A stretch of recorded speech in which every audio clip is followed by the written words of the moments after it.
Okay, I call the meeting to order. I will make the following statement. We are in Treaty 1 territory and the traditional homeland of the Métis Nation. The panel today, two of us, Mr. Richard Whitbread, and I'm Robert Buss. The assessor is Stephen Lovenstein, and our secretary today is Michelle Mupin. We will be hearing applications for revision of the assessment roll in accordance with the Municipal Assessment Act. The matters for which revision is requested have been described in each application, and we will limit the discussion to those matters. The statements that applicants or the assessors make at this hearing are sworn testimony, and anyone speaking to the matters must be sworn in. Be advised that comparisons of assessments of properties are not considered evidence of market value. The Board of Revision is appointed annually by council and is independent of it and the city administration. Makes its decisions on the basis of evidence provided at this hearing and issues a written order that will be mailed to all parties as soon as possible. Please note that the board's decisions with respect to an application may be appealed to the Manitoba Municipal Board if the matter pertains to assessed value or classification, or to the Court of Queen's Bench if the matter pertains to the application of assessments from taxation. Should you wish to appeal, information on how to do so will be included with the board's order. With respect to the hearing process, I will confirm the matters to be addressed with each applicant following the swearing in. We will then have the assessor's testimony followed by questions that the applicant may have, and then the applicant's testimony followed by questions. Each side will have an opportunity to summarize if they so wish. Once all evidence about an application has been brought forward, the applicant may leave. The process will repeat for each item on the docket today.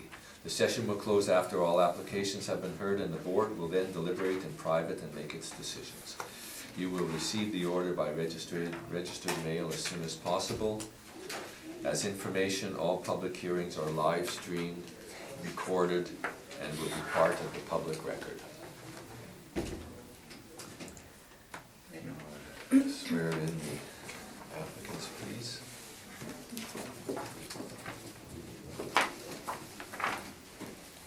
Do you swear? Can you state your full name, please? Stephen Lovenstein. Do you affirm that the evidence you're about to give at this hearing should be the truth, the whole truth, and nothing but the truth?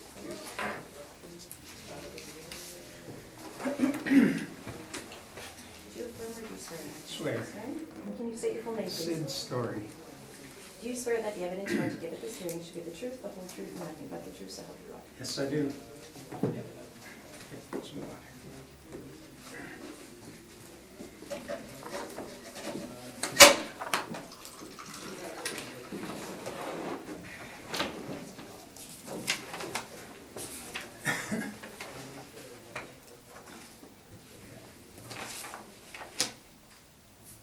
Okay, Mr. Lovenstein, when you're ready. Sure. It's roll number 030930028815, 555 Herbo Street. The roll years for the 2020 and the reference date is April 1st, 2018. The assessed value is $22,681,000. The actual year built range from 1939 to 2017. The construction class is steel frame. The zoning is M2 for general manufacturing. The land area is 2,951,757 square feet. The gross floor area is 407,707 square feet for a land to plan of 7.71. So if we turn to page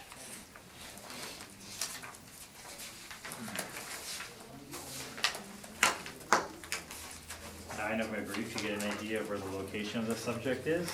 It's just off Chevrolet on Herbo Avenue. It's kind of bracketed by Waverly and Pembina. Turning to page, we're going to work kind of backwards here. Turning to page 11, we can see a picture from 2012. So you can get an idea of what the property looked like in 2012. Now if you move to page 10, you can see what it looked like in 2014 and 2016. It's slowly being built up, values being added to the property. And again, We have the most modern picture here in 2018 where there's been even more additions to the property. So value is continually being added to the property. Page 9 is the latest picture. Yeah, it says 2018 on the top. That is the latest picture that I have. Oh.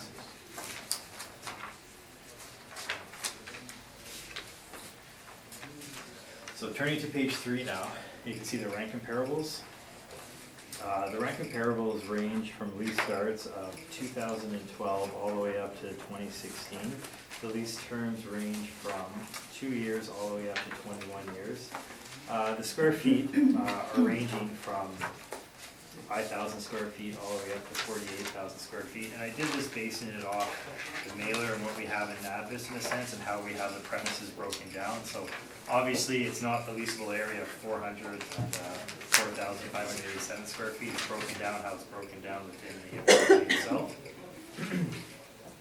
The wall heights range from 12 feet all the way up to 25 feet. The years built range from 1957 up to 2007, and the net rents range from $4.58 all the way up to $10.50. If you look at the addresses, they're all in fairly close proximity to the property on Lowson, 2 on DeVos, Irene, Lowson, Chevrier, Buffalo, and Sony Place.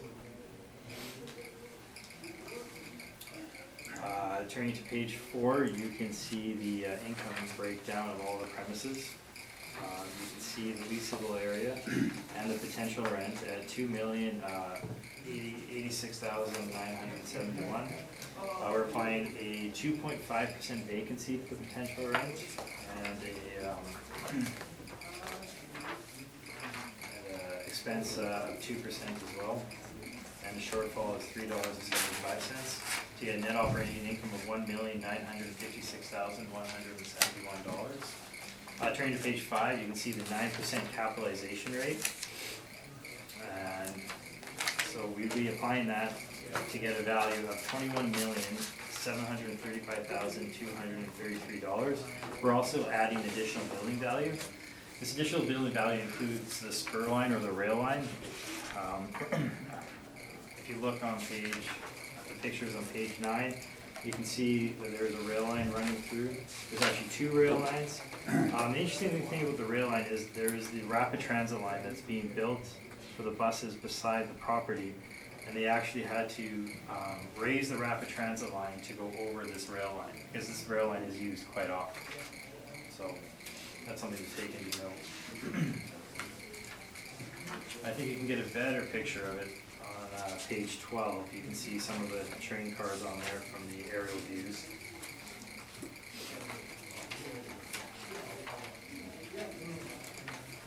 We also added, there's also a slight added value too for the pump house that was put on in 2010. So that makes up the difference for the rail line.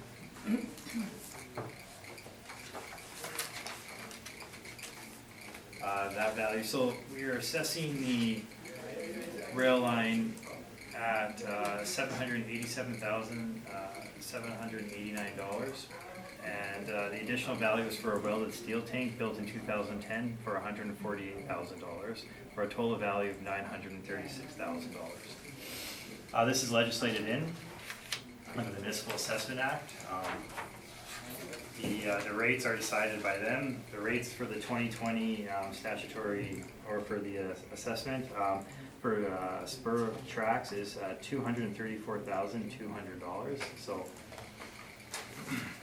that would be $44.36 per square foot, and we're assessing $35,518. $44.36 per foot rate, and we're assessing for 35,518 lineal feet of track. So, I feel this. Oh, sorry, my mistake. So if we turn to page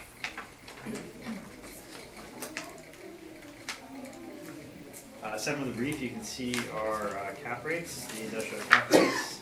The city of Winnipeg, they range from 5.5 up to 9.8 for industrial properties. Our 20th to 80th percentile range from $6.34 to $7.80. So we are outside of our 20th to 80th percentile for this property due to the size of the property. It is as we know from the land area and the leasable and gross floor area, it's a very large property here in Winnipeg. Moving to page 15, we see our capitalization rate evidence. So these are just examples. These aren't comparables, we're showing a range here. So we do have a range of $4.97 all the way up to, or not cents, percent, all the way up to an 8% cap rate. Also on page 16, we have a non-recoverable expense sampling. This is showing that our 2% is accurate, and again, these are examples, they're not comparable properties, but it is accurate within the market. So I feel this assessment should be confirmed at $22,681,000, and that it is fair and equitable. Thanks. Thank you. Mr. Storer, do you have any Yes. questions of the Yes, I do. appellant? Thank you very much. Let's just go to your, let's start, I guess, on your page 3, which are your comparables. Now, you understand that there are 3 different types of buildings on the site: the older non-heated storage warehouses, the older heated storage warehouses, and then the last several steel-clad buildings that were built in the last 8 years, 10, 17 years. Correct. Where there's 3 of them. And the reason I'm asking that is I don't know which buildings, when you do a comparison of these, what buildings you're relating to that are comparable, because clearly, Sure. right, to me it becomes self-evident. So the first one is McCain Electric on 106 Lawson Crescent, correct? Correct. Have you visited that site? I have not. Okay, and that property is assessed at $10.50 a square foot. It was built in 2007. Which property would this compare to at the sugar beet factory? Well, as you said, it's interesting that you bring up the construction. You're talking about newer metal buildings. Well, this one at 106 Lawson is also a newer metal building. So in a sense, it would compare to some of the newer properties that have been built in 2017, and so on. And is that a triple net or a gross lease? This one here, this would be a net lease. This would be a triple net lease. And how does Lawson compare for location, for example? Lawson, in terms of the area, they're fairly close. Lawson is just off Keniston, and this is just off. It's right across from Makita. Yes. Yeah, it's in that area. There's a little industrial pocket in there. And would that not be superior to the subject? I wouldn't say so. It's in the south end of the city, similar to the subject property. Okay. And it doesn't have direct access to Keniston, just like Herbo doesn't have direct access to Pembina or Waverley. And the next one, 200 DeVos, is, that property is at $5.94 a square foot.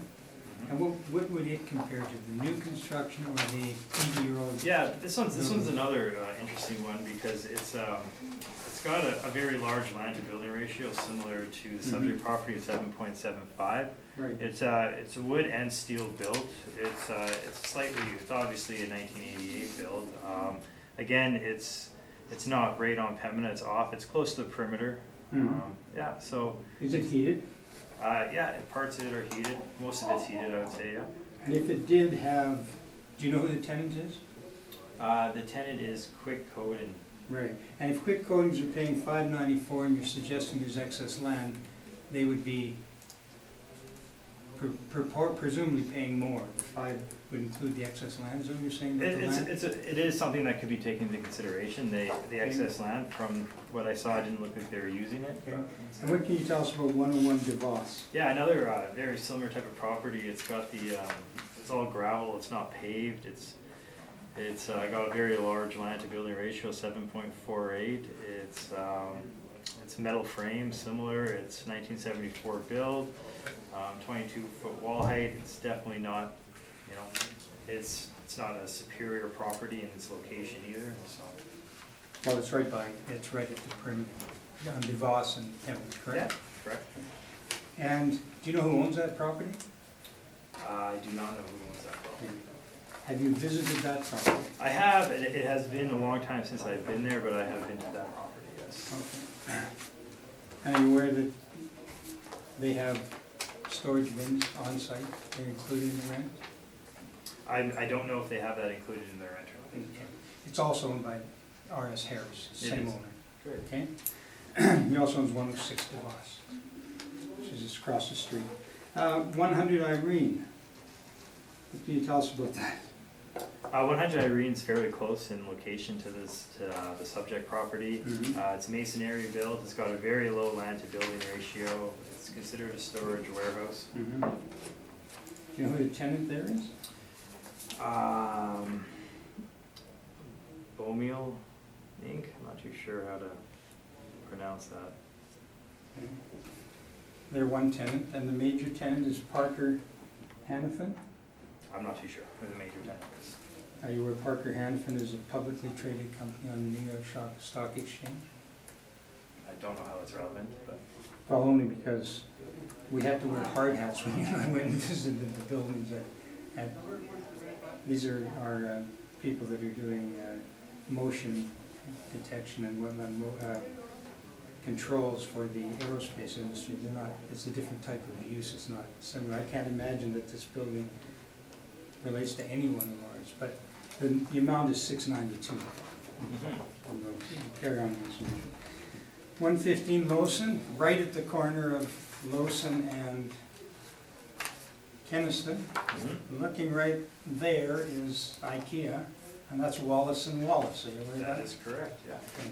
How does that compare? Which building? That's at 675 a square foot. How Yeah, did that this one's compare? kind of interesting too, with a pretty large land to building ratio of 4.85. It actually has a bunch of outbuildings that are basically cloth buildings, somewhat similar to the older buildings that Herbo has in their property. Mhm. It's, in that sense, yeah, it's similar there. It's a 1989 build, so it's, So the 675 that you would probably relate to some of the newer steel-clad buildings that they've added since, there's only, this is a solid question. You're aware that, I'm gonna use some round numbers, that 50% of the site is made up of buildings that were built 80 years ago.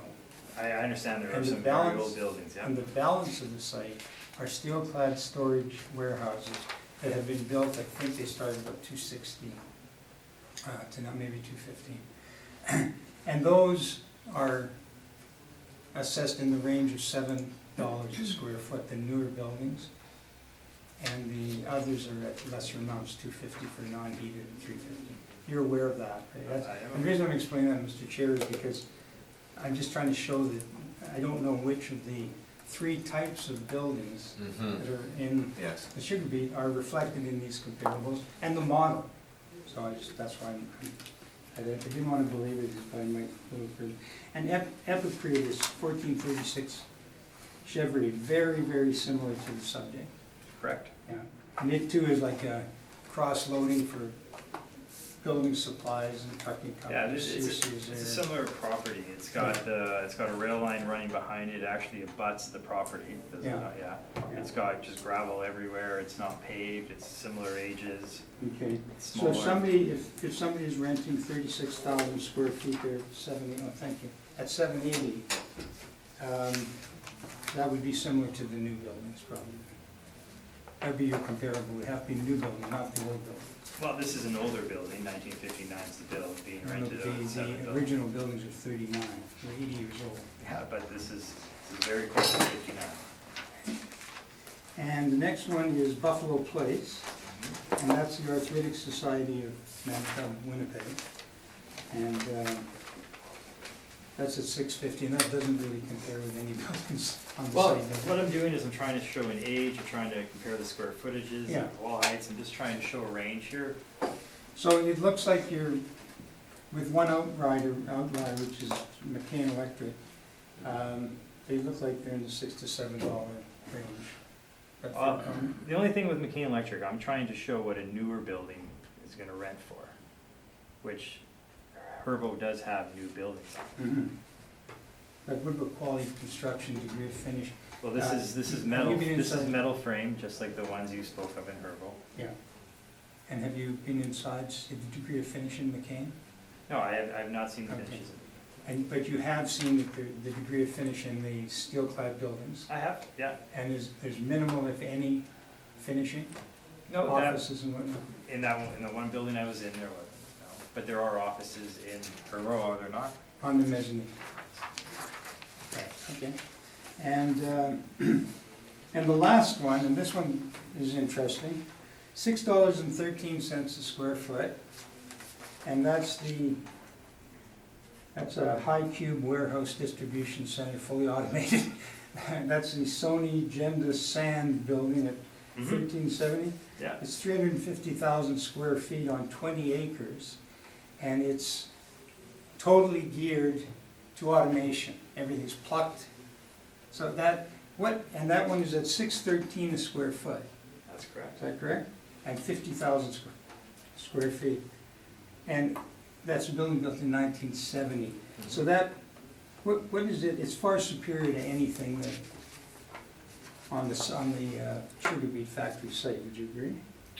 From what I've seen, yeah, this is definitely a building. This is a good building. It's the only place I'm not going to deny it's a good building. But at 50,000 square feet and $6.13 in this area Yeah. is not unheard of. So that's a reasonable amount to compare to the storage warehouses on Herbo, albeit there had to be comparable adjustments. This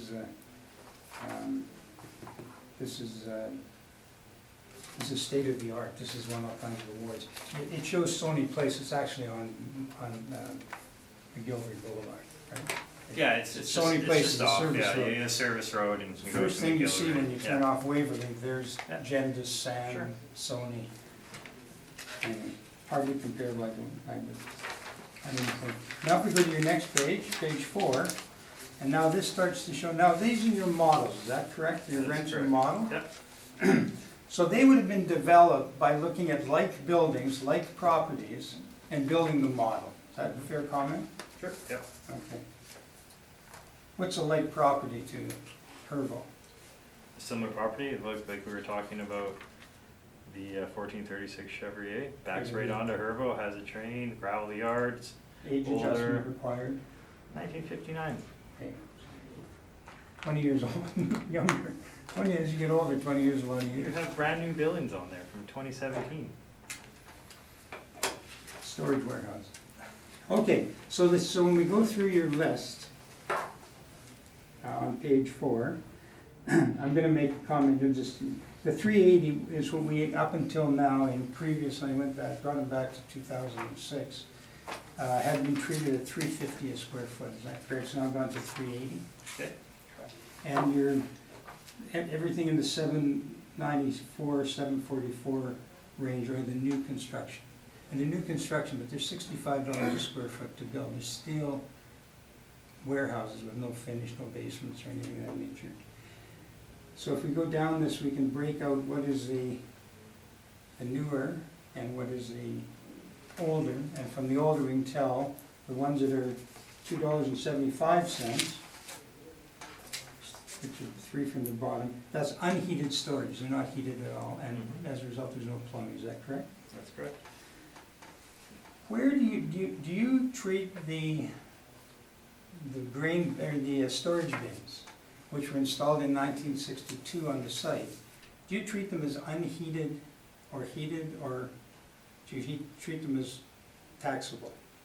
So it's my understanding that last cycle, you signed a 15-1 agreement on this property Mhm. with an assessor, and, just give me a second here. So we were at that time assessing additional building value, which was so we removed the concrete silos and the value of the steel welded silos. So they're no longer included. So it was an additional building value, it wasn't included in the income. Are they back in for this cycle? No.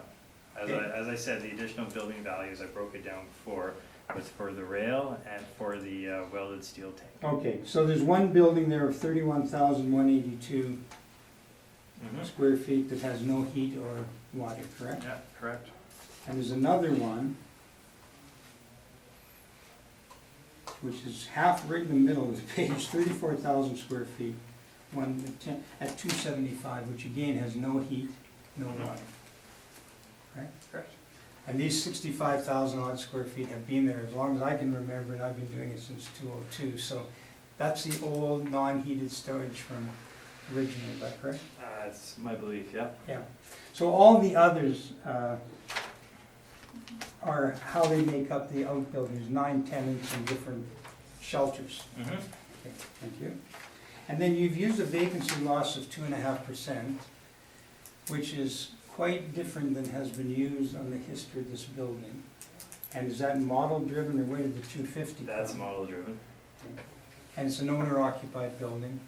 And it doesn't show a lot of vacancy because as he has somebody that wants to store stuff on site, he builds a building for them. Is that your understanding? So, wait, you said it was owner occupied, but he also. Well, Harris Trucking are the main, they own it, the trucking company. Okay. And then the tenants are all arm's length. The new buildings are leased to individual companies, Ryerson, Blue Star, Frontier. Right. They're distributors who used to be the biggest customers of Harris Trucking, who he said to them, rather than bring your stuff in, leave it on trucks, why don't we rent space to you? And that's how that came about. And this is a question, I'm sorry about that. That's okay, no. But anyway, just, I want everybody to understand, it's such a unique property. Yes. Yeah, I forget where we went. Okay. And then, cap rate, again, very difficult to compare this to any other building because you've got a percentage of the property is 80 years old, built in 1939 in anticipation of the war and to get Manitoba self-sufficient on sugar, believe it or not. So you've used a 9% cap rate, and there's no evidence of cap rate compression from the previous cycle to this cycle in industrial, is that correct? That's not correct. Not correct, there has been cap rate compression Yes. on industrial? Yes. Okay. So you can see our model has changed from last time. Well, I don't believe in the model necessarily, but, so the cap rate used in the previous cycle and the last number has been 10%? On last cycle? Yeah. I don't have last cycle's information. Okay.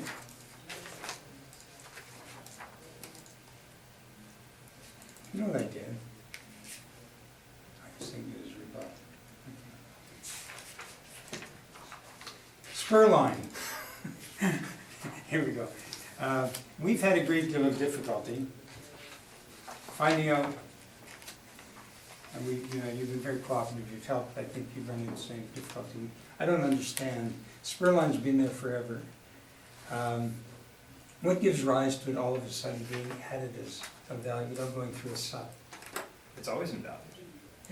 The spur line has always been Well, valued? I looked back on previous briefs and the additional land value was put onto those as well. So as far as I'm concerned, for the last two cycles, it was even put in.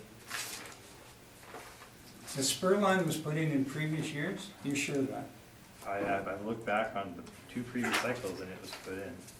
No, the additional costs were because buildings had been in process that were added. Never, the spur line is on Manitoba Hydro land, and the Harris Trucking don't pay anything to have it there.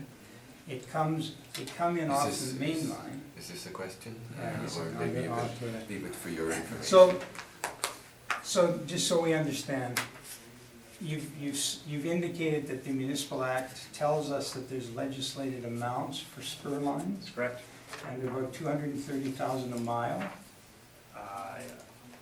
Would that mean that this 500-foot spur line that comes from the main line to the site is 3 miles away? Is 3 miles a spur line? It's the total, if you look at the whole picture of the property, there's two spur lines that run through one runs through the entirety of it, or one runs through a lot of it. So Yeah, one goes this front, was, one goes back. this was assessed.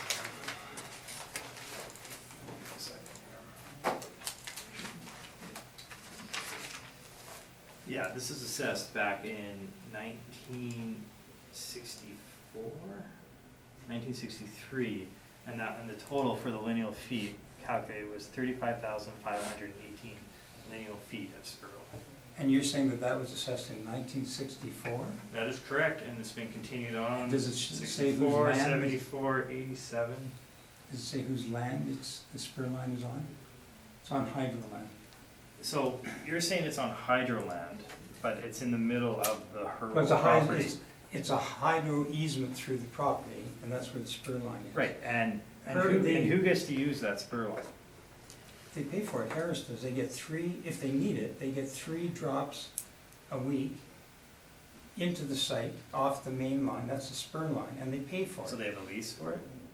I don't know what they have, they've been there forever, that spur line's been there, and they pay for it. So how does CN Well, get, I'm sorry. CN gets their money, let me finish.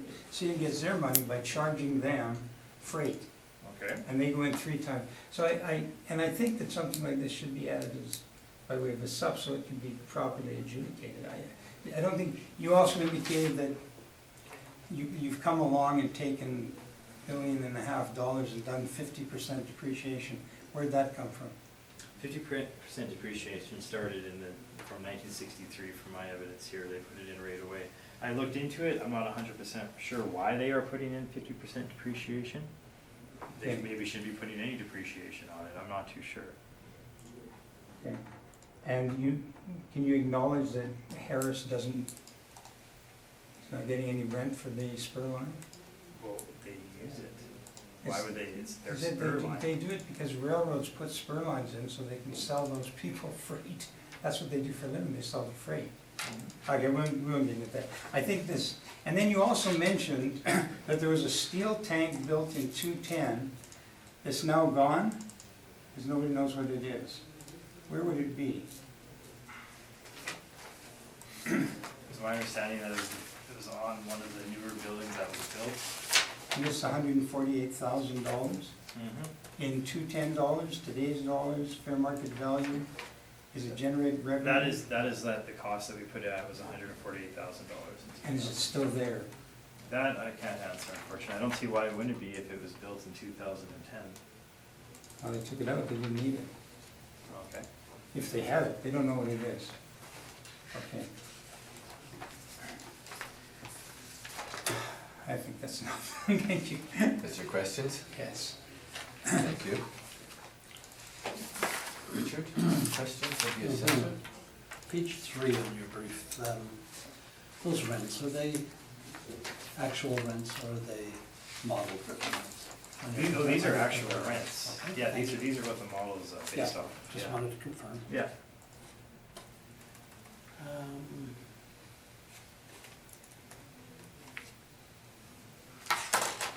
No, I'll have to wait. If I have another question, I'll redirect later. Okay. Mr. Chair, I apologize. I missed asking a couple of quick questions that I was reminded when you asked that question.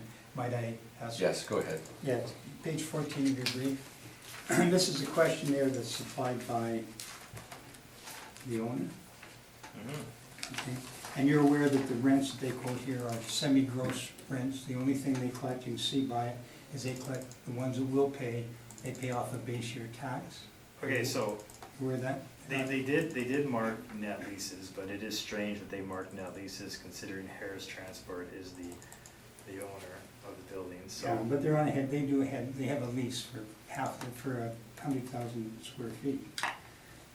But you can see all they collect is some property tax, and they even write it in the column here under property taxes. They're semi-gross leases, Okay. okay? And the first one, just so we understand, the first one, Harris Transport, that's the trucking company. Oh, would it help, I've got a site plan, I guess I'll do it in a moment. Harris, just to confirm, Harris Trucking pay $35,000 a month for got this thing, Inspector Gadget. For 94,000. 750 square feet. And that works out to $443 a square foot.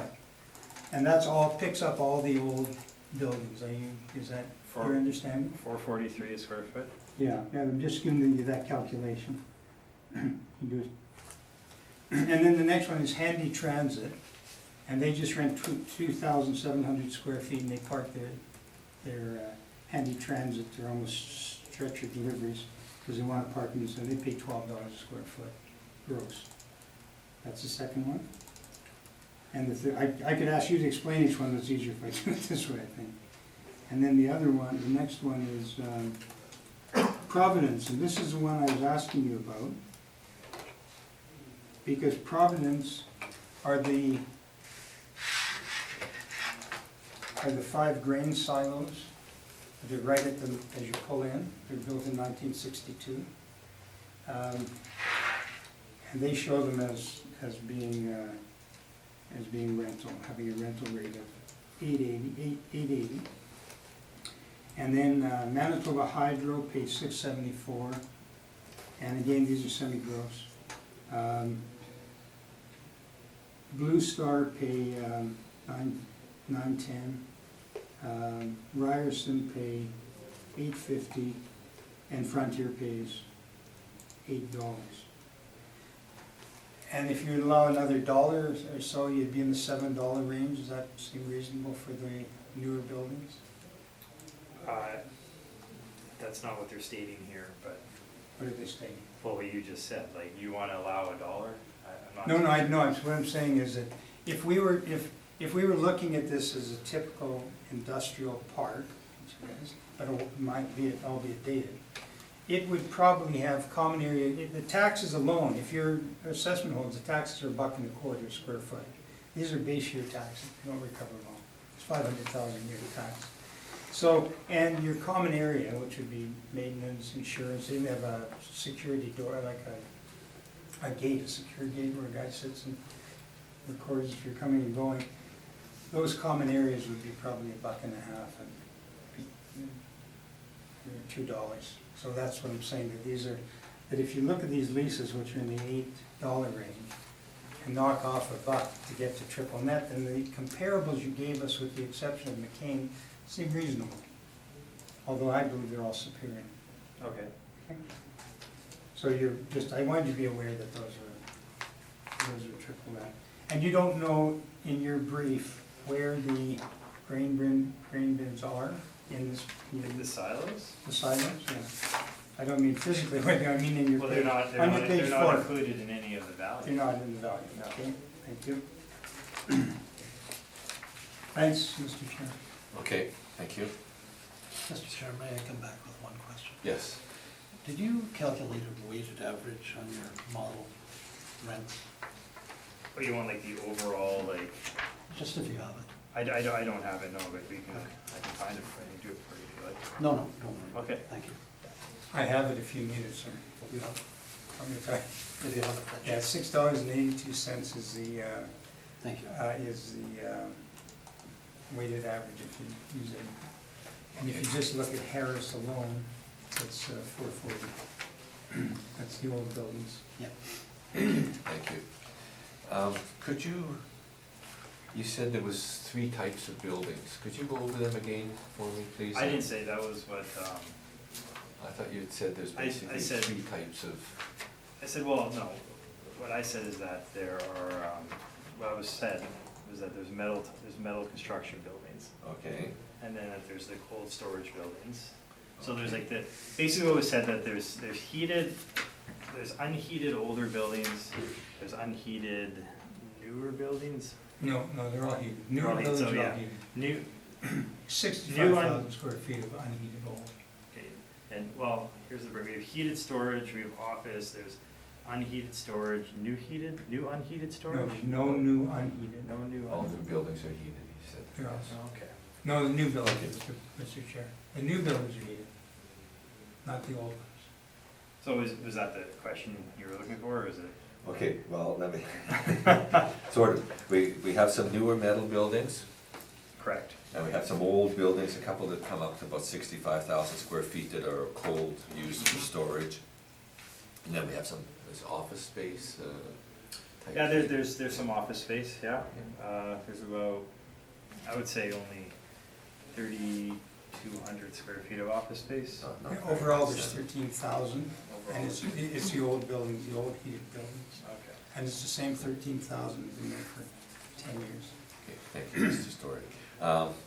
The- Excuse me if I These- may, Mr. Buss. That's where Kyle's office is, and Leo, that's Okay. one of the offices, and the other is where the trucking company's office is. That's the one I first went into, I think. Yeah. Yeah, okay. No, the second, Well, I went into. first one is where the I went into the reception wrong is. one before you showed up. Oh, I wasn't, Yeah. can use my glass. Okay. The silos that we were talking about, you said there was no value on, is that those big old Yeah, concrete that's- silos you see from, probably see from Pembina Yeah, Highway? yeah, that would be them, yeah. So, are they, okay, I think they're showing up on the, say, I'm looking at page 9. Mm-hmm. There's 1, 2, 3, 4, is that 5 of them? That would be, yeah, it looks like 1, 2, 3, 4, 5, yeah. So there's no value, are they being used at all? That, I don't believe they are being used. I was told they go in and clean them out every once in a while, but I don't think they're being used. Okay.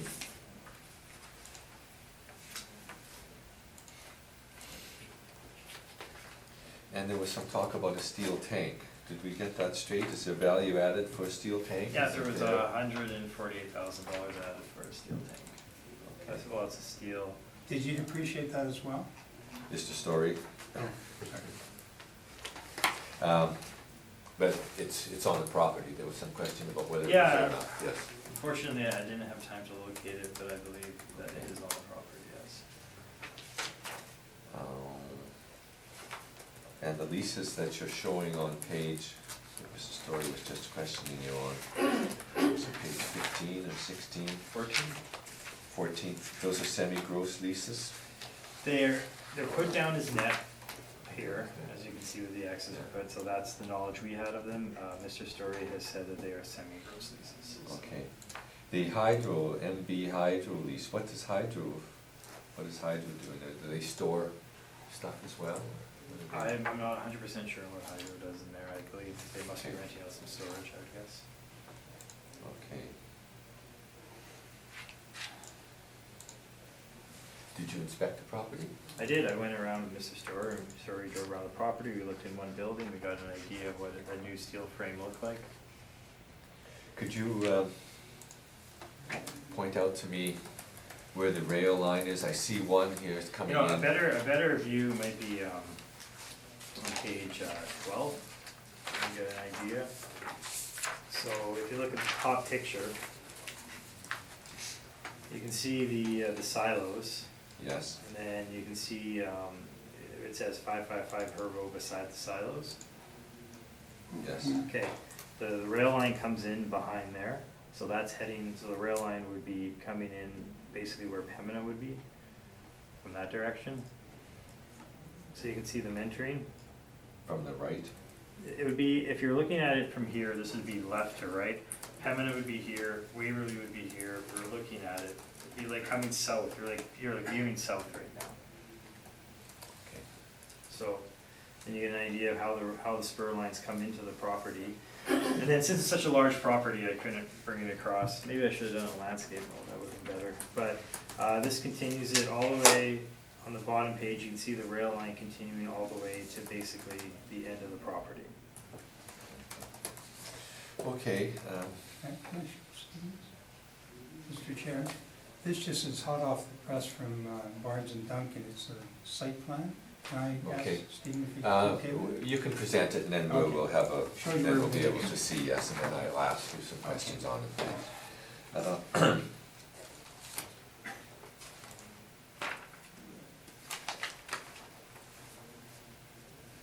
That's all my questions, thank you. Mr. Story, if you'd like to take us through your evidence? Yeah, quick question, Mr. Chair. With respect to the 5%, Yes, we believe it should be part of the valuation. a 5% management fee or Has the board, something, yes. have the board chair and members heard the arguments already? Yes, more Okay. than once. I'm gonna hand it out in written form, but I won't present. Is that okay, everybody? Yes, I would encourage that because we have heard it, yes. Yeah, and everybody's monitoring how the decisions are coming in. I don't think you're not gonna solve this today. So I'll pass this on now. This is just my write-up on each. appraisers that you'll see.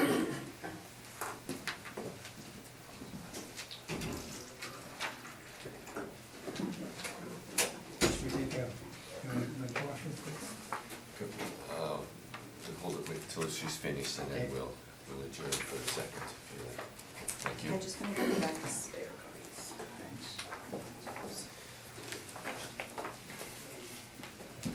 Okay, we'll take a short adjournment. 1 minute.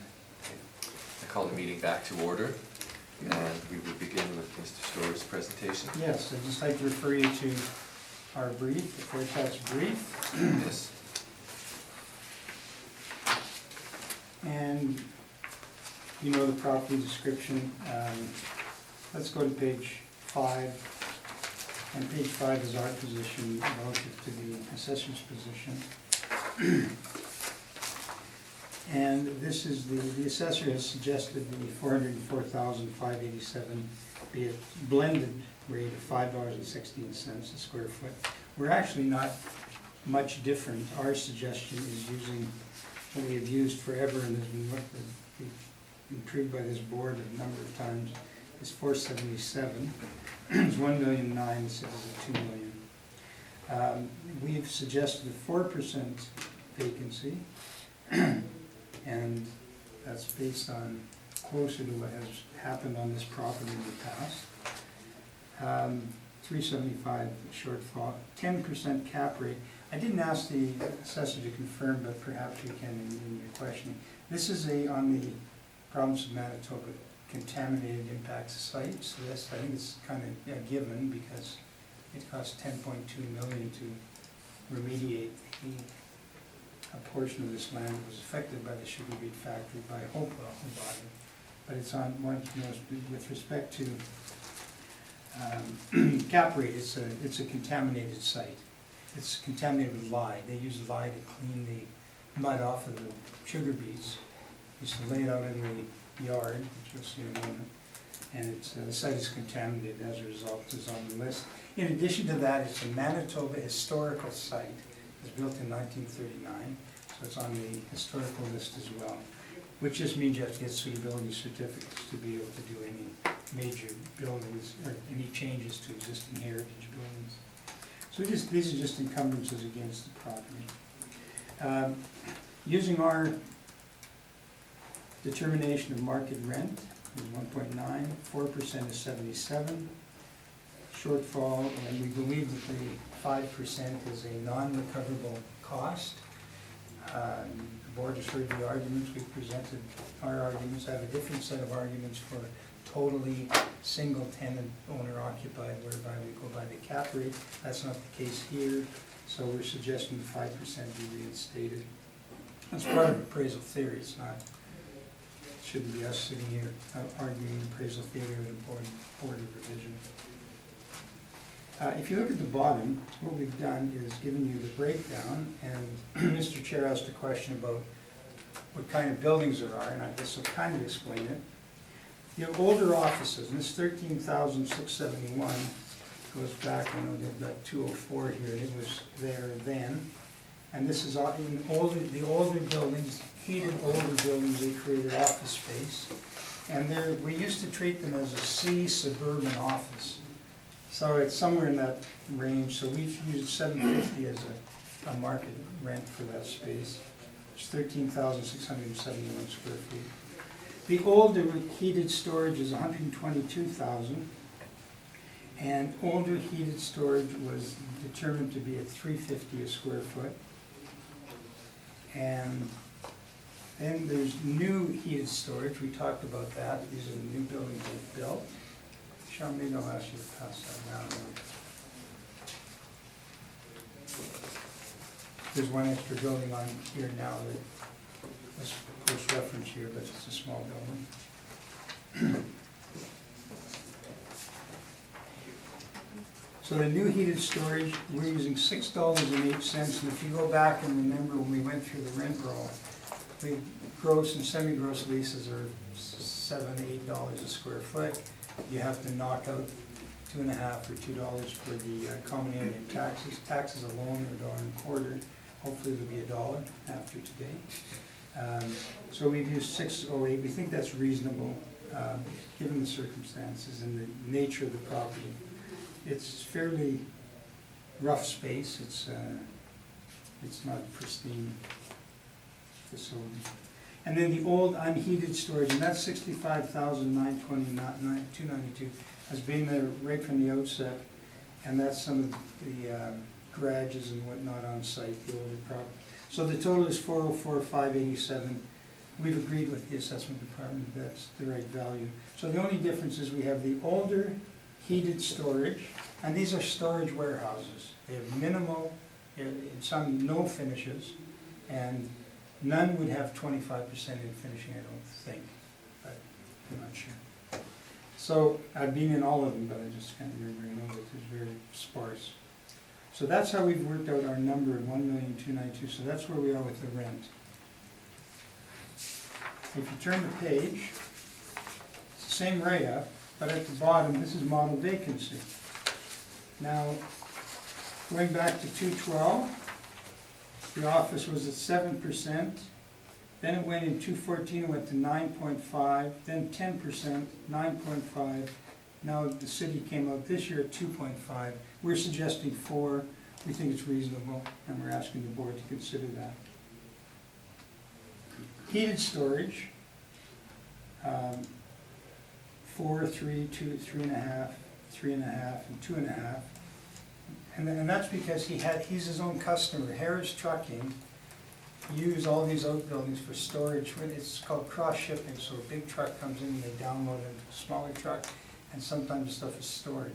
The major customers he has, Frontier, Blue Star, and Ryerson, are people that were getting deliveries almost daily, trucking deliveries. And Mr. Harris, who passed away, by the way, the owner passed away this year. Mr. Harris saw an opportunity that is to go meet with these people and say, I'll build you a facility here, you'll pay me rent, and you won't have to pay demurrage and whatnot, like to store stuff in trailers. It's a brilliant idea, he's a brilliant man, very shrewd. So that's the heated storage. So he never really had a large vacancy because he could use it himself, and that's why he's kind of on the hit list. And the unheated storage was at 4, 3.5, 3.5. 350 is 250 a square foot. So the 2%, 2.5 is quite a bit lower. So the 4% I'm saying overall. And then the cap rates have been used on the property are 10.5 in 2020, 10, 10, 10, and 9, and I think 10 is appropriate. I don't really believe there's a buyer for this property. It's contaminated, it's got historical elements. It's I don't like to say this, it sounds awful, it's a bit of a hodgepodge, you've got older buildings and new. And then we arrive at an assessment of $16,647,000. You'll see on the left side the adjustments, which is the 946. There's just too much uncertainty about whether or not the depreciation is right. If something's been there since 1962, it's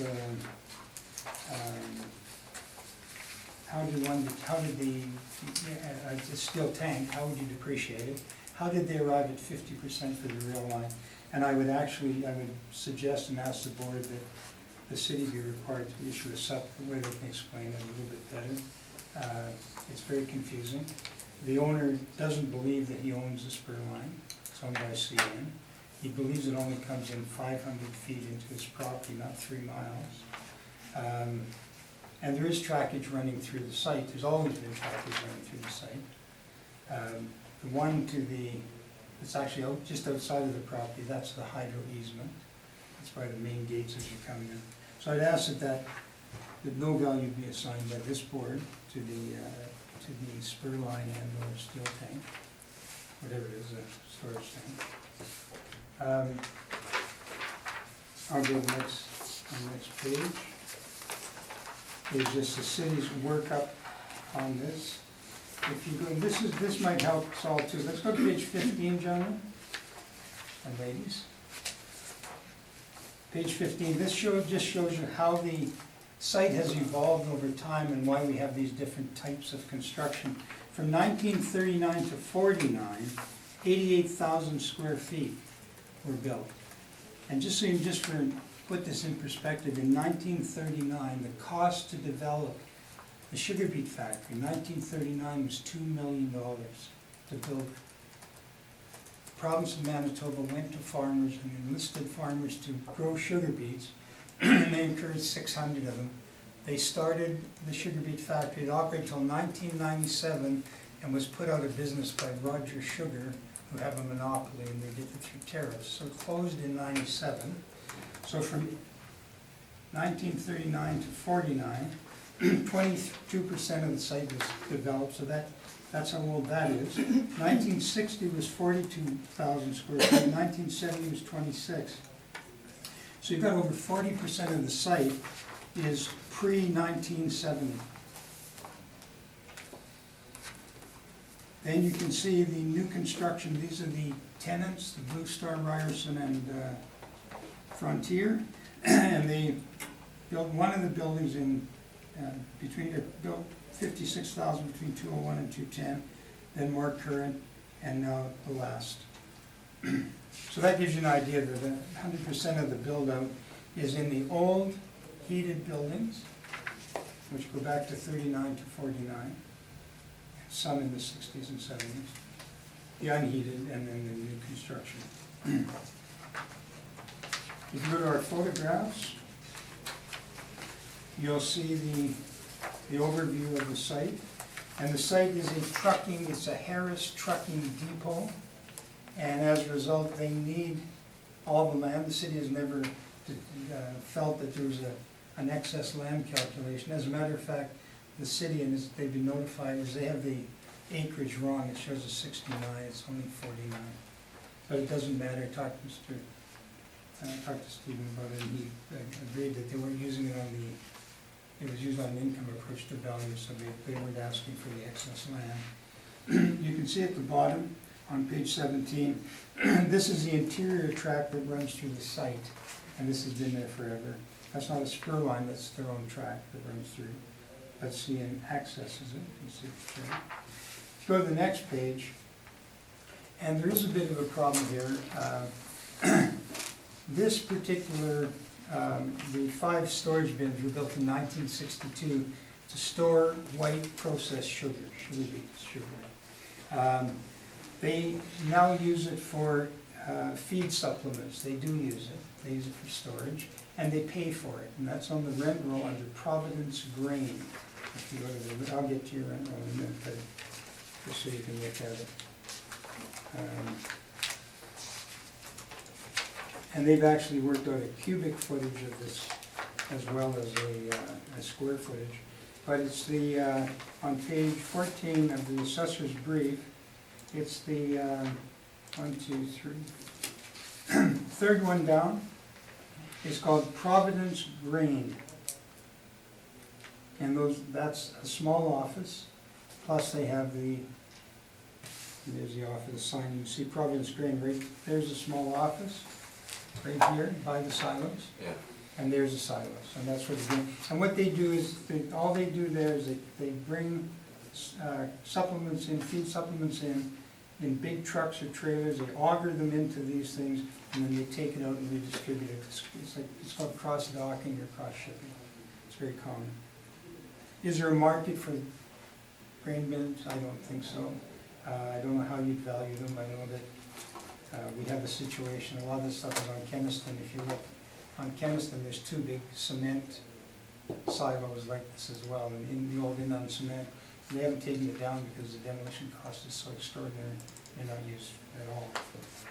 Then you get here, this is part of the old building. They put a new face on it, and that's where you and I met. You understand? And that's the old building, and you see the back part is part of the original Manitoba Sugar Beet Factory.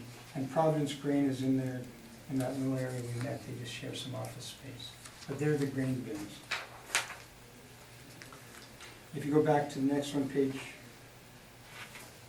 number 23. It's this one here. And this, you can see, this is part of the old building. The grain silos are for 62. This is from 39. Back here is another 2-story building that's from 39. Just to give you an idea. of what's on site.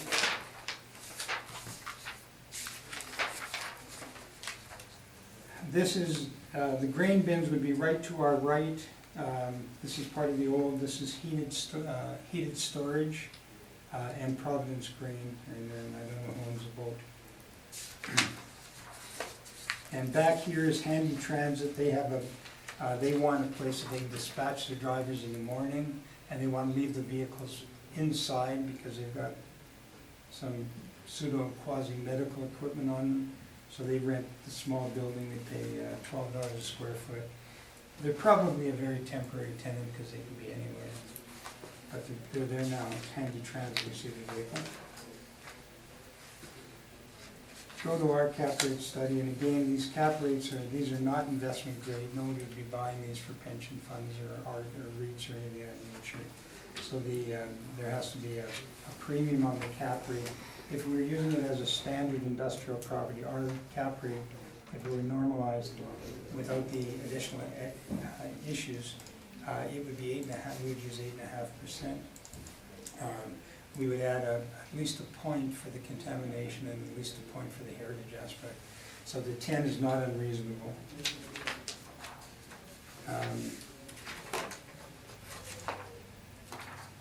And if you go back in and have a quick look at our final page 33, this is our market rate.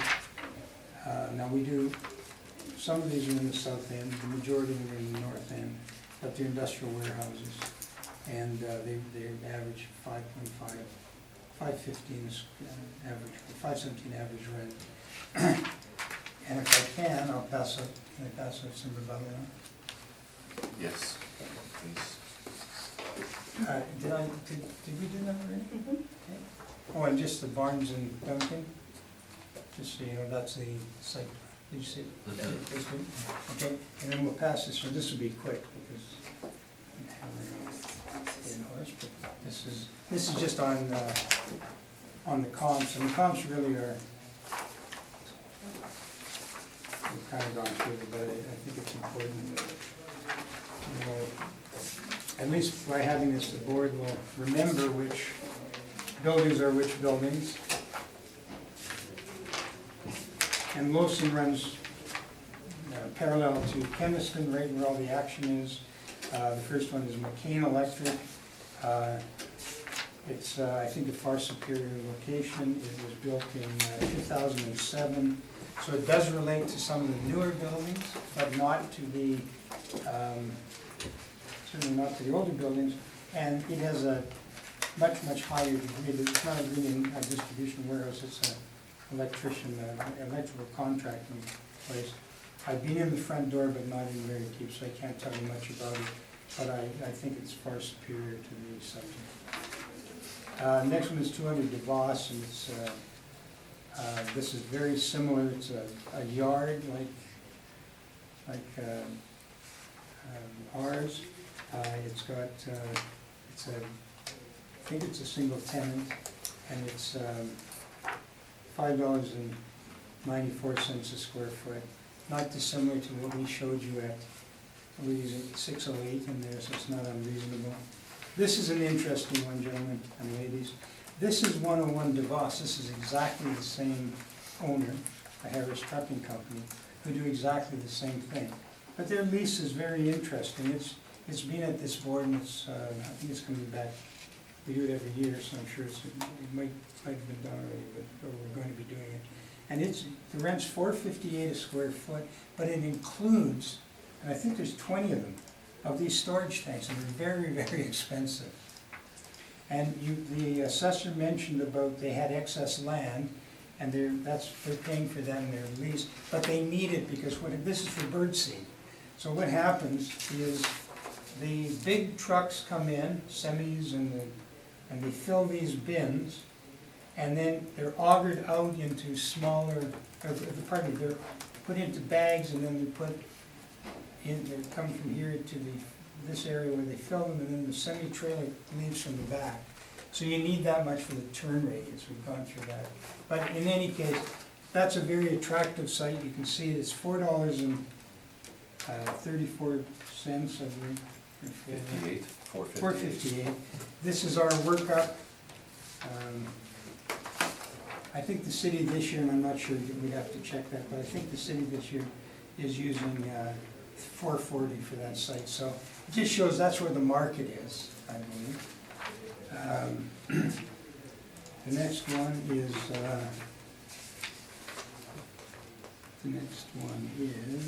121 Irene. 121 Irene again is the two tenants, and they're biomedical, they're suppliers of medical equipment, and the other is a public company on the New York Stock Exchange. This is very prestigious, I think, very prestigious industrial warehouse space. I don't think it compares to anything on the site, and that rent is $692. But what it does do is it shows us that at $8 semi-gross, we're not far out, and $608 is probably a reasonable number that we're using for our newer buildings.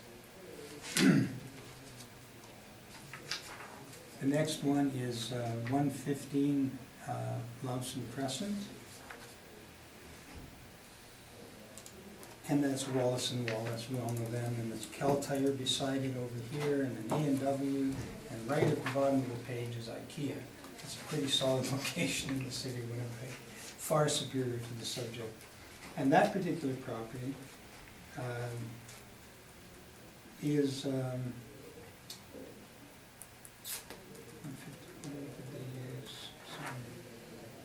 $675 again, supports our $6 on the newer buildings. Interestingly enough, the assessor said that there's some canvas type enclosures, that's what they sell, and it's Wallace and Wallace with a fence company. So that's not part of their assessed value, that's part of their inventory. I think you might have said that. I did, but that's definitely not part of their inventory, they use it to store stuff. Okay, well, they also sell that. Okay. And the next one is on Buffalo Place. Buffalo Place is, again, it's a service road on McGilvery, as is Sony Place across the street. It's a service road on McGilvery. Very attractive property at 1465, and it's the Arthritis Society in Manitoba, or Winnipeg, I think it is. And it's a nice building, beautiful yard, extra, very attractive building. Far superior, I believe. And then, of course, the big one, 1370 Sony Place.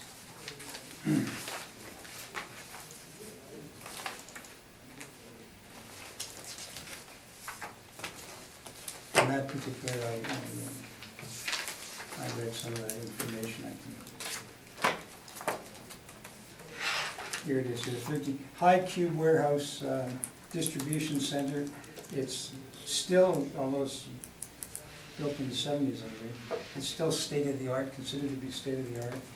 To be a high cube, you have to be at least 28 feet for ceiling height, and you have to be at least 200,000 square feet with 40-foot clear span, and you have to be highly,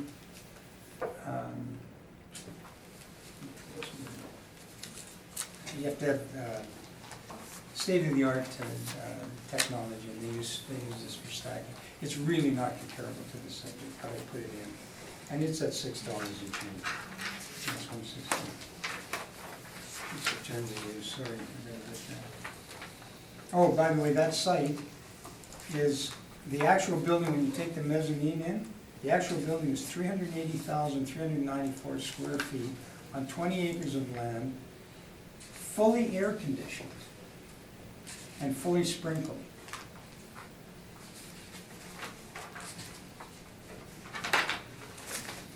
That's my comps, and my rebuttal on comps.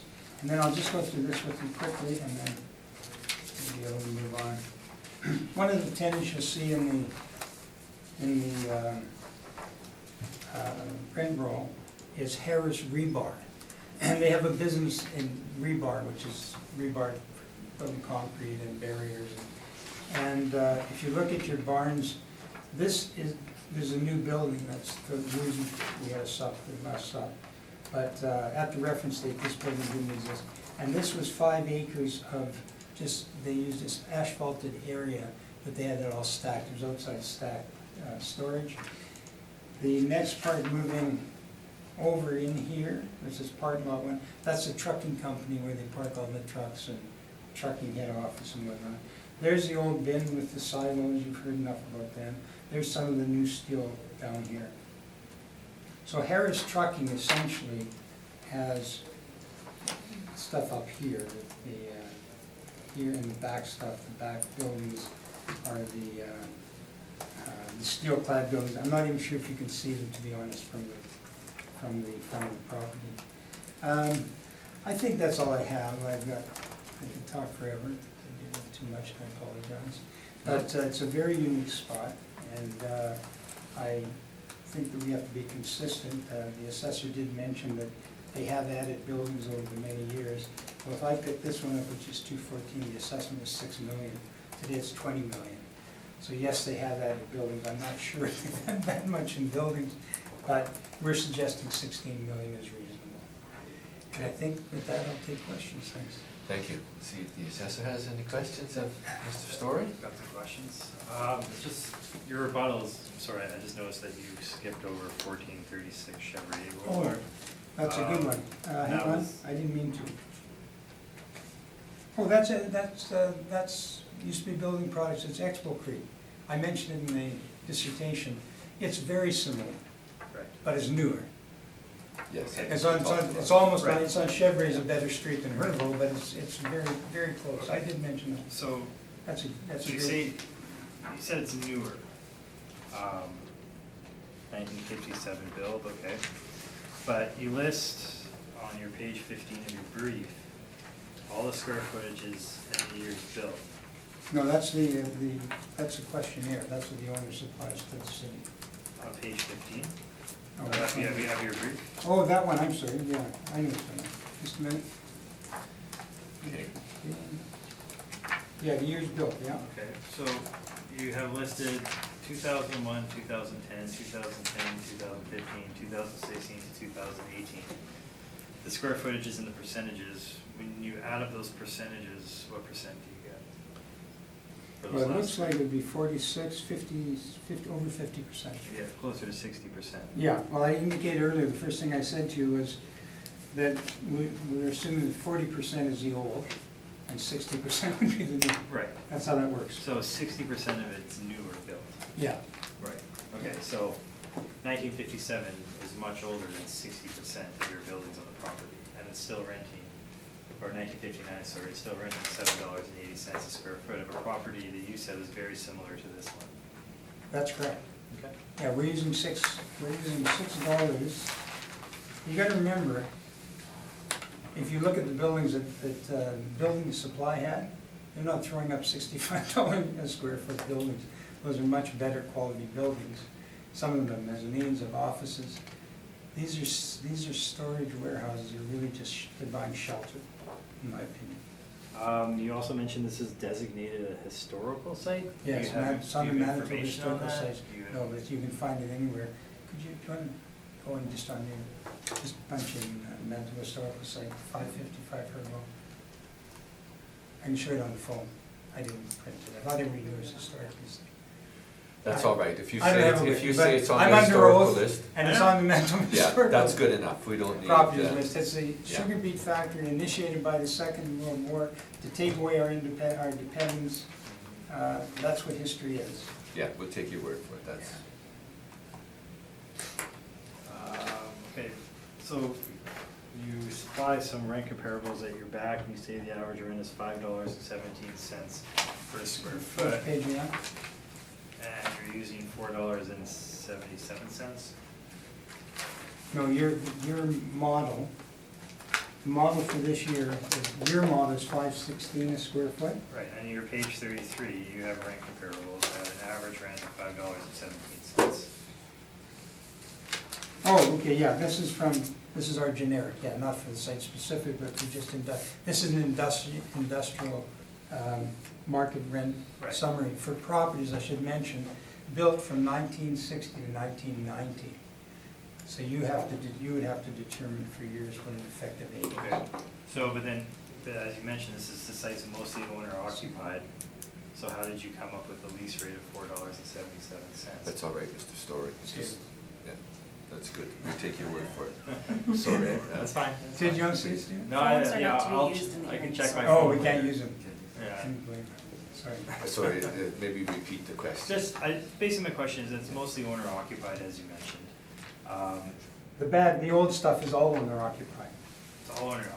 Yes, So, and he pays $4.47 a square foot. I guess the question is, how did you come up with $4.77? The vast majority of this property is owner occupied, and they're renting out all the newer stuff for a much higher rate. Basically, my Well, they're question is, not. how did They're you? getting- They're getting the rate that the type of building demands. We're using $6.08 for the triple net leases, and the most they're getting from anybody is $8.80, and that's gross. You gotta take out tax. Semi-gross. Now, there's a base tax here and there, and that's why you got a partial tax, but there's no insurance, there's no lot maintenance, there's no snow clearing, there's nothing like that. In that rate, there's still semi-gross leases. Okay, and you supplied no evidence on the unheated storage, that $2.50 is a. I go back, we've been using that figure with the department. As a matter of fact, the last supplementary, which was in February, I think of this year, we just agreed to use the same, carry forward the same rates again we had the previous year. That's what it's been used, but that's what they asked the public for, $2.50 a square foot for heated storage, unheated storage, and $3.50 for heated. Okay. That's the market. Moving on to your cap rates.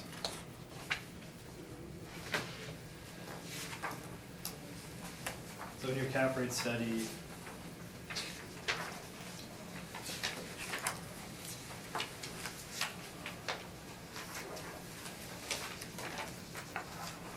on page 29, so you have a range of cap rates here, as high as 11%, as low as 6%, and you include this slate portfolio on the bottom.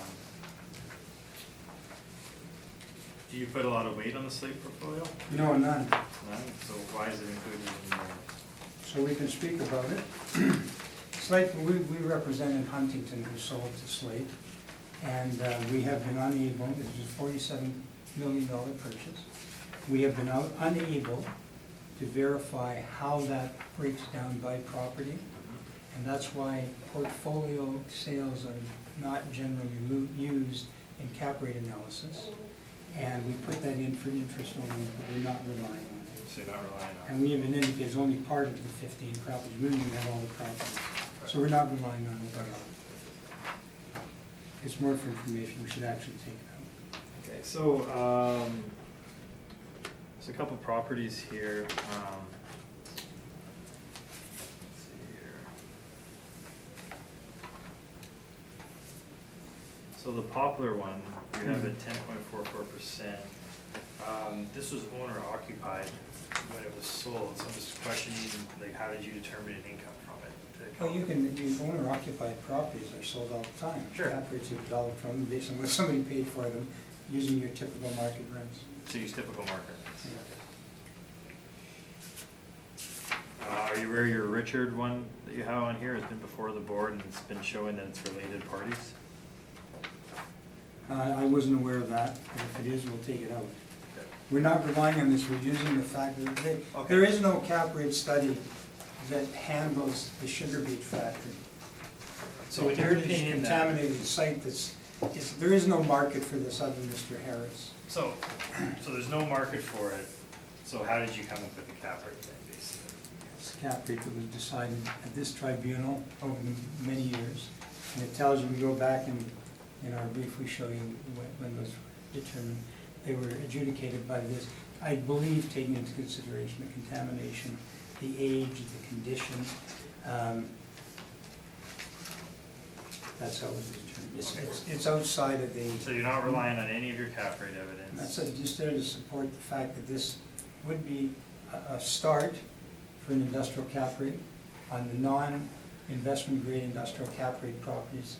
Would start in our analysis at 8.5%, and there has to be a premium for, one of the things you and I joked about when we went and visited the site, used to be mud. When you arrived at the site, they said, I don't think we can go look at it because we can't walk in the mud. but they've just put in an asphalt cover, so we were able to get in it. It's bumpy, it's not a, it's a property that would be very difficult to sell, in my opinion. It was closed in 1997, so it shut down, and there were no offers on it until Mr. Harris came along in 2005 maybe, or 4, I'm not sure a year. And other than the fact that he had an immediate need because he just sold his cross-docking facility on Modier, so he had an immediate need. Otherwise, I think it would still be sitting empty because it's really a very unique property. So basically, you're saying that you can't come up with a cap rate for this? Yes, property, 10%. But there's no market I just told evidence you. at all that supports Yes, that? it is. There's 8.5% for industrial malls that don't have a heritage designation. That's worth 50 basic points. That's half of half. And contaminated land has to do with the point. It costs $10 million to do the little Hope Well right on Bishop Grandin. To remediate that, it's a lie from the sugar beet factory. It was $10 million. So add another 100 basis points for that. You're at 10%. 10% is actually a low cap rate for this particular property, in my opinion. And I've done this for 31 years. So you handed out this non-recoverable, I guess, Yes. bottle package.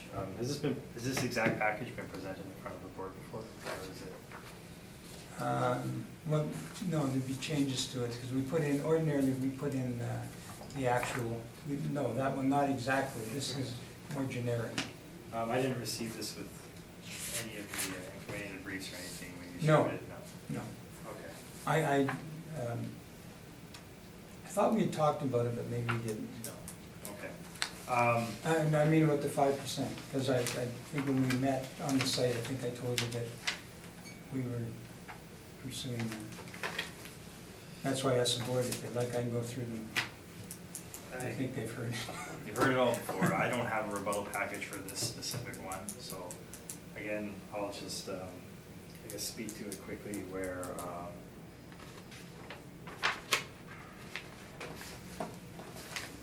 had a chance to read through, but basically,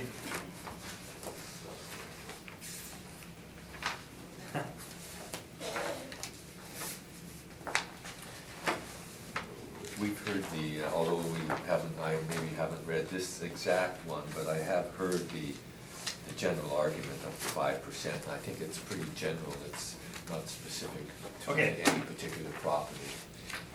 Yeah, absolutely. yeah, reading through this, it seems to be the exact same stuff, I was looking at, that we've covered before. Mr. Newman has presented this, but with a specific property in mind.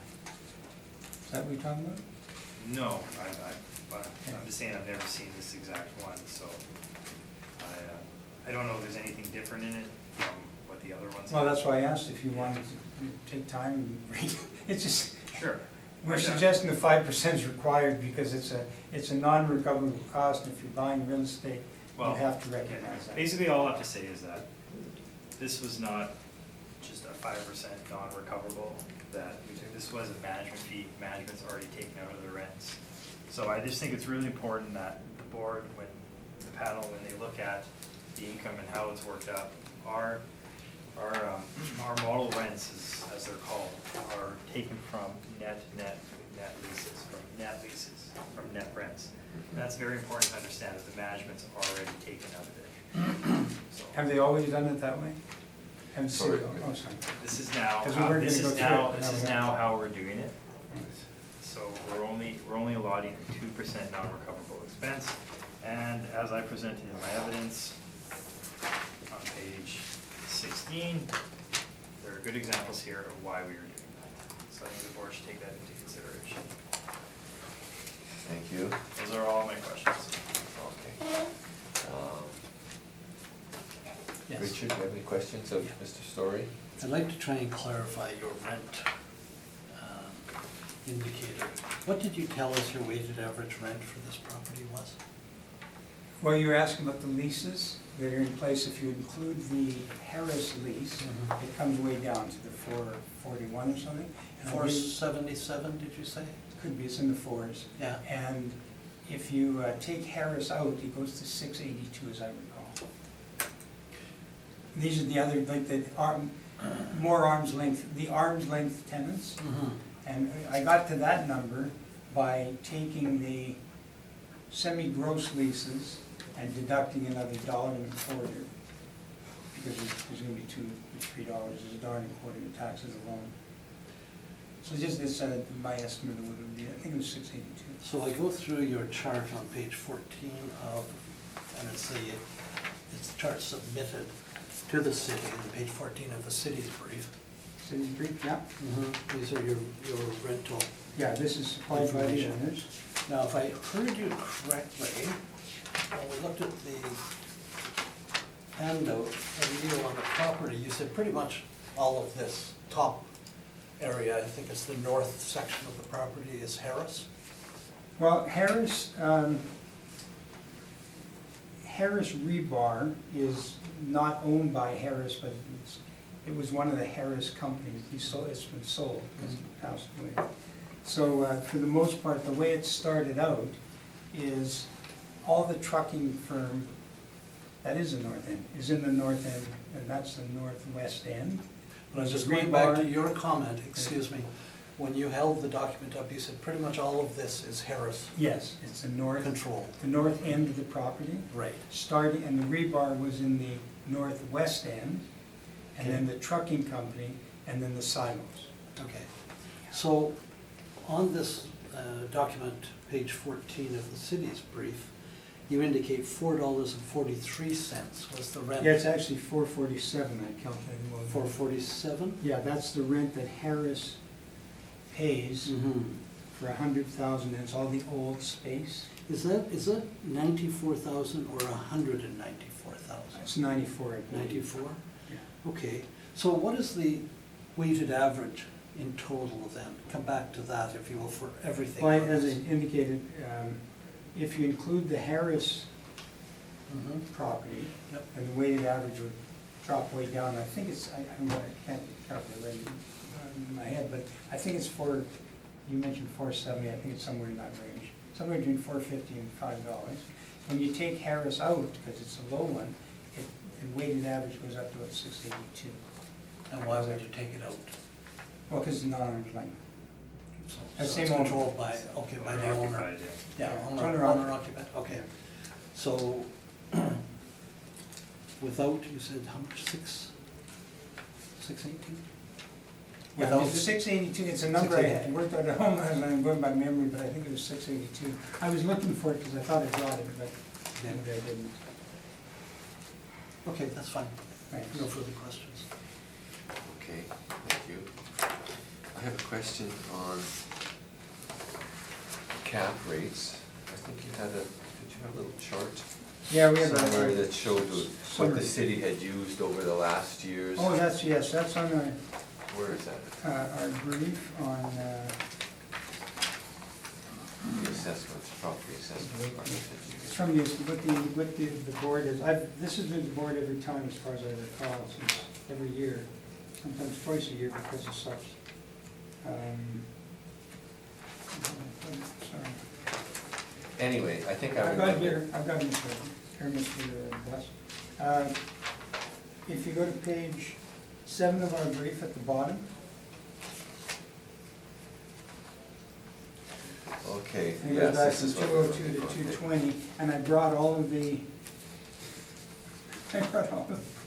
So you're showing over the years, it started back 2012 to Yeah, 13, 10.5. it was 10 and a half, it went Yeah, 10, 10, 10. it was reduced, so the city is showing cap rate compression this year in industrial. We don't see that.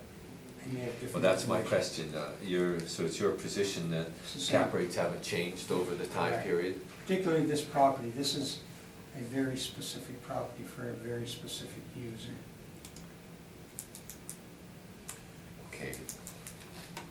The old original building, you said it's a heritage building, what did they do with that building? Well, they have, it's part of it's used by the trucking company, part of it, mostly it's heated storage, they use it Storage, for okay. storage. Have they cleaned it out from what it used to Oh, be? yes, This beautiful. sugar factory, Oh, they tore the real be The inside. assessor was there, but they tore the old stuff down. We had a series of sups in the last couple of years, because they tore down existing, that they could, to be able to build these steel buildings.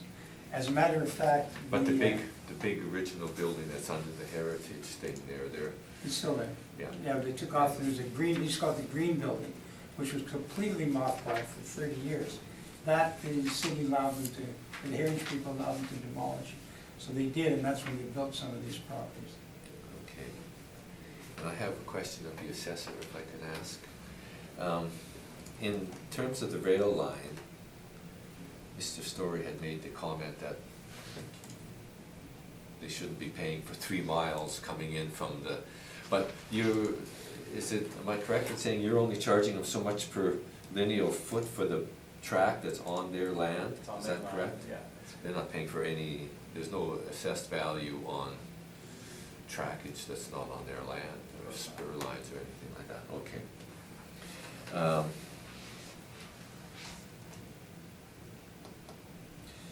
So this is used by trucking, owned by a trucking company in Yeah, it was Fort. bought by Harris Trade, they're called transshipping, where they, big, semis come in, they break it down to 5. Yeah, so my question is, they must have good access from, where are they coming from, Pembina Highway? They don't, but they get to it off of Hervo. Hervo's a little street that runs into Chevrier.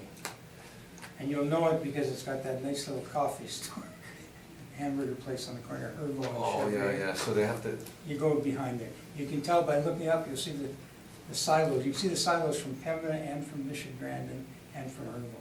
so would you characterize their access as good? All the big semi-trailers go down the street, and it's a very successful trucking company, so it works for them. I think it's okay. They have a gate, a man at a gate, and you sign in and stuff. And it's pretty good. And although Mr. Harris is no longer with us, the business is being still His active. son Kyle is doing a magnificent job and taking it over, but Bob was the entrepreneur. He's the guy that, he created 5 acres of leasable space and called it Harris Rebar and just put it on the ground. Very, very intelligent guy. Thank you. That's all my questions. Any need for summation? Would you like a summation? I just think that, just mentioning the rail line, that this is legislated in, it has to be assessed that way, but that's pretty much all I have to say. Okay, thank you. Mr. Story, would you like to? Yeah, I've been to that site Anything? 1,000 times in the last 15 years or so. I don't know where 3 miles of track would be on their site. That's impossible. So I think that has to be revisited. That should not be added to the assessment. Do it by way of a supplementary. There's not 3 miles worth of track in the middle of that. Maybe that's something that you could take up with the assessment department sometime. Yeah, it should be Figure out done if this week. the There's no figure is evidence. correct. And Yeah. we've asked, and we didn't get an answer. This is a follow-up, but what is the story of the depreciation? Why would those not be 100% depreciated? And what if they don't exist anymore? Those are real concerns that it's hard, it's impossible for the board to make a decision what fair market value is if we don't know where it is, how much it is, who owns it. It just needs more detail. We tried to, actually, Les did some work on it. We tried to track it down. I think Stephen tried to get better information, but it's a little bit of a moving target. I didn't have much luck. So we're still working on it. Okay. Thank you very much. Thank you, gentlemen. Leave it with us, and Thanks. you will hear from the secretary. Okay. And And we'll take- I'm, the other properties are fair tax. We thought we were gonna have scheduling. Les is kind enough that he's gonna be presenting. He's with us now. The rest He'll of be them. presenting, and I'll be here, so I'll swear in as well, because I have 20 years' experience with all of these properties. He's gonna, if there's any questions, but he'll be presenting. Okay, thank you. We will take a short break, recess for 5 minutes. Okay, we'll call the meeting back to order. Can you state your name, please? Les Sikowski. Do you swear that the evidence you're about to give at this hearing should be the truth, the whole truth, and nothing but the truth, so help you God? I do.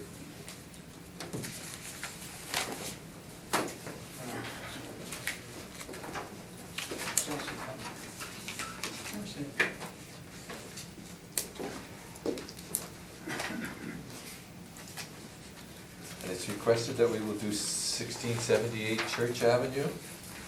Okay.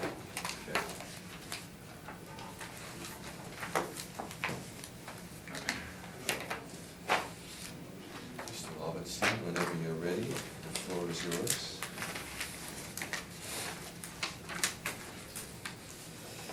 1678 Church Avenue, roll number 14064650700. For the roll year 2020, the reference date's April 1st, 2018. The assessed value is $2,815,000. We have an actual year and an effective year built in 1974. The wall heights range from 11 feet to 24 feet. The zoning is M2, the land area is 121,812 square feet for a gross floor area of 40,616 square feet for a land to plan of 3. Turning to page 8 of my brief, you can get an idea of the location on Church. It's close to Key Waiton, and Burroughs runs parallel with it to a degree. The lower page, you can look at the outside view of the property. Page 9, you can get an aerial view to see the access of the property and the land to plan of 3. Again, on page 9, there's another view, a more frontal aerial view of the property. And page 10 has a rear view where you can see some of the overhead doors to access the interior of the warehouse space. Page 10, you can see that there is another overhead door as well on the rear of the 1678. So, turning to page 3 of my brief, you can see the rent comparables. The lease starts range from 2013 all the way up to 2018. The lease terms range from 3 years all the way up to 10 years. The square footages range from 10,600 all the way up to 28,840 square feet. The wall heights range from 14 all the way up to 26, and the effective years built range from 1971 all the way up to 1969 all the way up to 1990, and the net rents range from $5.25 all the way up to $5.50. If you look at the addresses, you can see that they're all within basically the Inkster Industrial Park area, very close to the subject property itself, with a few of them even on Church Avenue as well. Turning to page 4, you can see the breakdown of the income. So we are assessing 40,045 square foot of leasable area. We're applying that to basically a blended rate of $5.34 per square foot. We come up with a total potential rent of $213,932. We're applying a vacancy of 3.5%, expenses of 2%, and an overall capitalization rate of 7%. You get an estimated value of $2,815,000. So turning to page 6, you can see the model the capitalization rates for the industrial. This one falls between the 20th and the 80th percentile, which is between $6.34 and $7.80. It's on the higher side, or not 80 cents. It's 7.8%. It's on the higher side at 7%.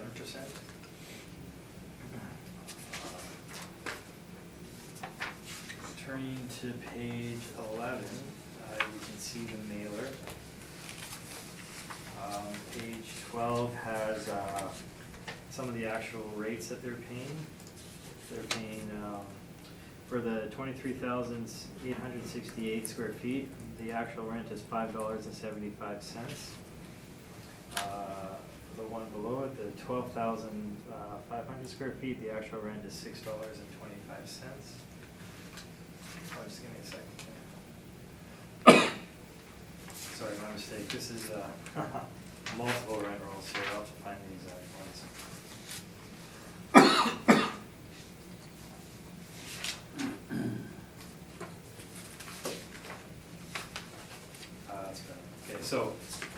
for the 29,323 square feet, they're paying $4.50, and for the 10,722 square feet, they're paying $5.50, it says on the mirror.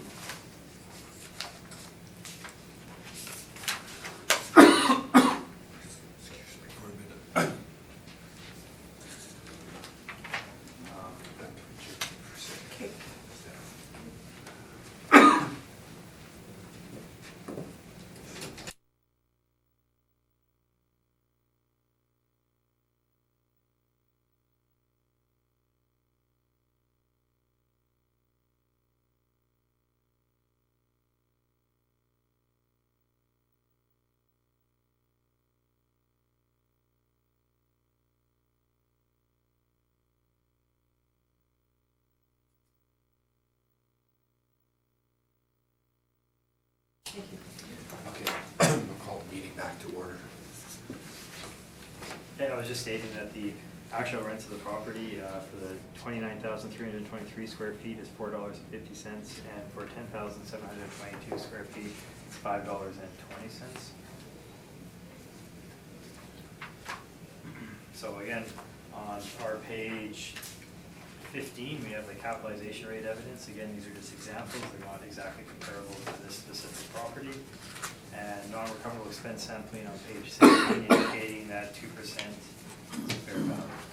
So we feel that the value of $2,815,000 is fair and equitable and should be confirmed by the board. Thanks. Thank you. Mr. Sikowski, do you have any questions of the? Yes, thank you, sir. Thank you so much, Mr. Chairman. Mr. Robinson, this particular property has a land-to-building ratio of 3:1.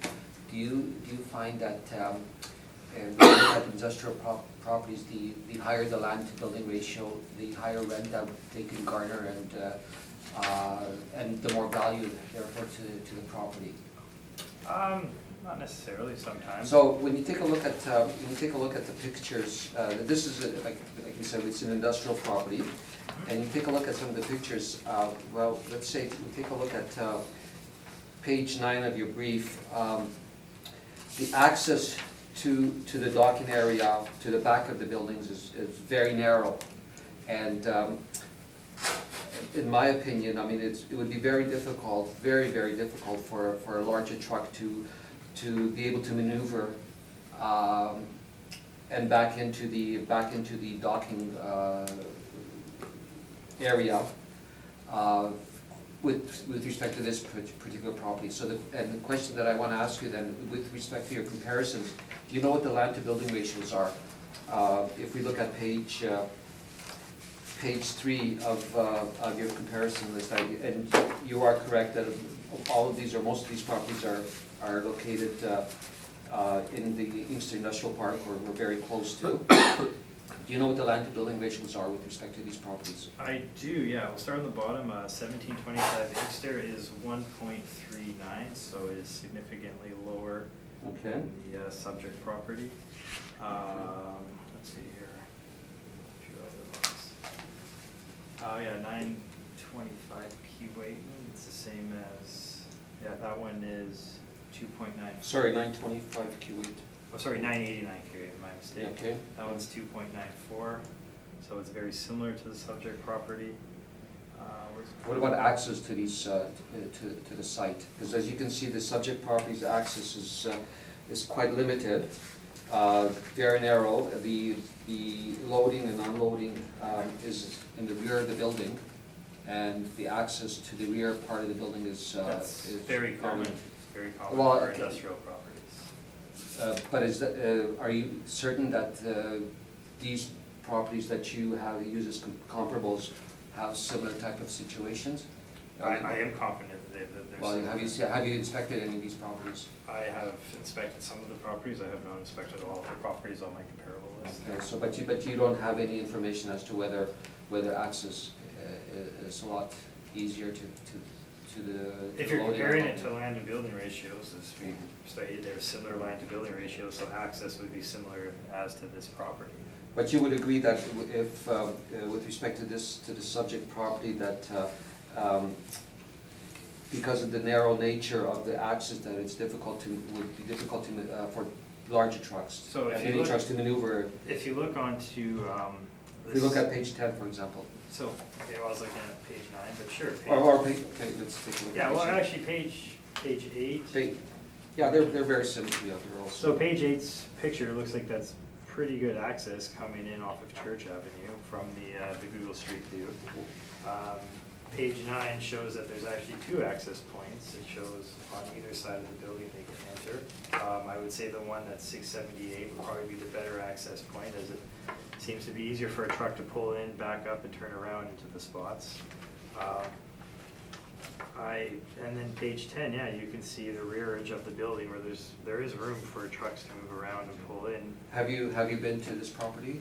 I have not. Okay, yeah, so, I walked around this property, so I'm pretty confident that it's not very easy to access the back, especially if you're trying to access the back with a larger truck.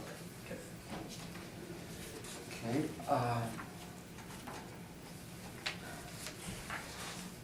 Now, with respect to page 6 of your brief, and this is your capitalization rate study. So when you look at the study that the city has provided, and the ranges for industrial A and industrial B ranges from 550 to 980 per, that's the cap rate range. Mm-hmm. Now, would you say that the older the building, the higher the cap rate normally is? There's other factors that are involved in it. I understand that there would. That is one of the factors that we definitely look at with the model, the age of the building. And in this particular instance, the building is 45 years old, and it's near the end of its useful life. Would you attribute the cap rate to be closer to the 9.8 range as opposed to the lower part? Well, it's at 7%, so it's on the higher range of the 20th to the 80th percentile, so that means that's where the majority of the properties in Winnipeg fall. 1970 is not that old of a, or 1970 Well, it's is 40 not that old of a property, especially in Inkster Industrial Park area. Well, it's a non-investment grade type of property, so again, because it's 45 years old, and many of these properties are, But it's owned by an investment company, though. well, it would be very difficult to sell it to another investment company. I mean, correct me if I'm wrong, Mr. Story, but this building was purchased by. Portfolio purchased to start Art Street, it's a kickstart of Art Street. Yeah. Yes. And if we turn to page 15,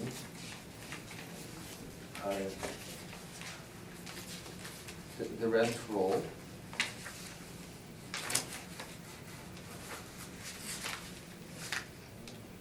Now, did you, when you, sorry, before we turn to page 15, oh, no, page 12, I apologize. We turn to page 12, there was an incentive. If you look at the tenancy that's occupied by K-Tech, there was an incentive for this particular space of $200,000, a tenant improvement incentive, $200,000. Would that affect the lease rate? So your page 12, K-Tech. Yeah, the second tenant. I'm just a little confused because Because there's a note there, says leasehold improvement allowance, $200,000. I know, well, that's not the part I'm confused about. I'm confused about which building this is in, because this is for 1658 to 1680 Church. And there's 1, 2, 3, 4, 5, 6 tenants on this mailer. So does does this mailer encompass just this building, or is it It's, just? it's encompasses this building, yes. Because then the square footages would be. Um, 'Cause we have 40,000 of leasable area, and at the bottom of page 13, it's stating that there's 91,000? Is that correct?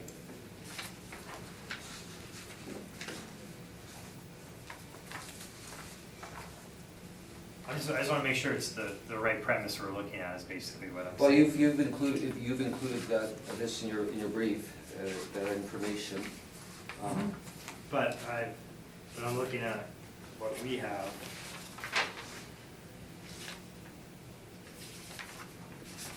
so there's a plastic film for 10,722 square feet, matches up with ours, 10,722 square feet, and then there's the 29,323.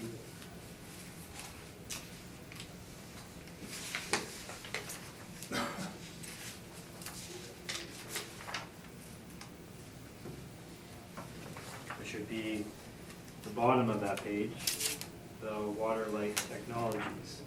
So I don't believe that Key Tech is actually in this building, now that I look at it. I think it's a different building. What page are you on? So I'm looking at page 13. So page 13, kind of middle, you see it says, this is of my brief. I have something different. Do you have something different, Mr. Chairman? No, I'm on page 13. I'm on page 13 and I have capital evidence. Well, is this the, This is yours. Your package for 1431 Church. No, you're a different address on church. You know, what number are you? Sorry, yes. are we in 1678? 1678, the last item. My apologies. Gee, I had a little piece.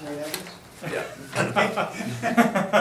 You got it. I'm glad I checked. No, I knew, but I picked the wrong church. Yeah, you were there, right? Yeah, that's fine, I apologize. Okay. Let's try that again, sir. Now I can follow you. Page back to your 13, that's where I interrupted you. Yeah.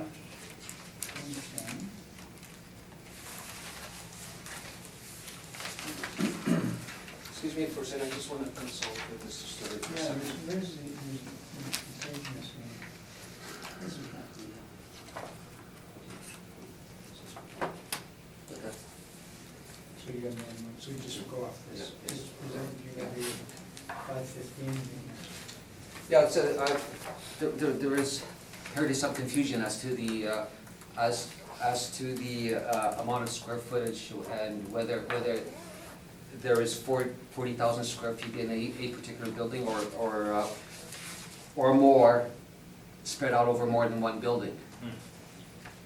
But we're gonna go for our purposes, we're gonna assume there's, this particular building has 40,000 square feet, 40,000, 45, like you have indicated. Now, the question is, I have another question with respect to the rates that you used. On page 4, you used, for 10,722 square feet, you used a rate of 554, and then for 29,323 square feet, you used 527.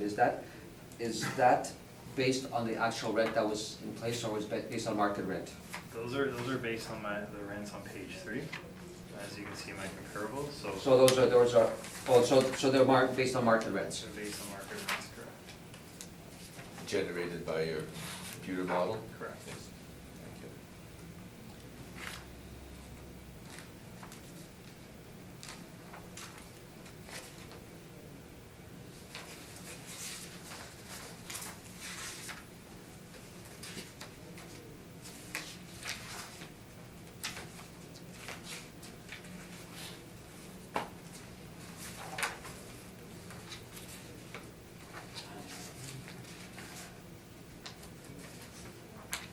So, on page 15, with respect to your capitalization rate study, you show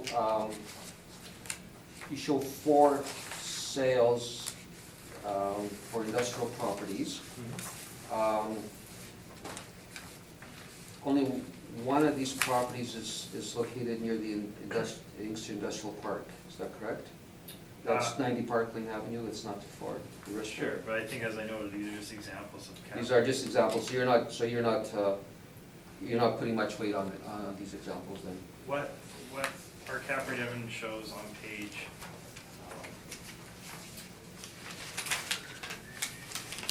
6 of our brief is the ranges of our cap rates. So that's Okay. where we'll put our weight. That's These where are your just weight- examples of just how the properties that we've used in our cap rate study. Okay.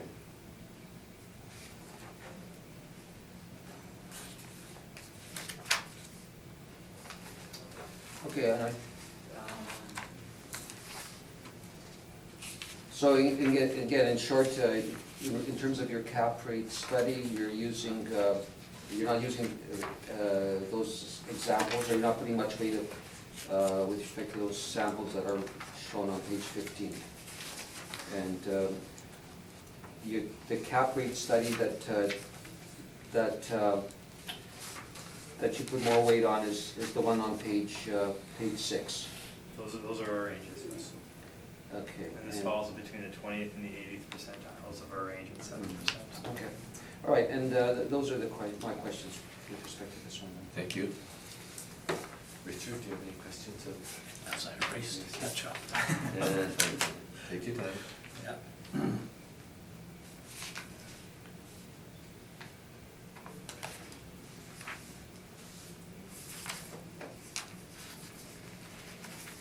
No, I'm fine. Thank you. Okay. On page 1 of your brief, you're showing the land plan area of 3. Is that a good ratio? Is it low, high, or right? I would say it's pretty average, Pretty average. particularly for the area. Okay.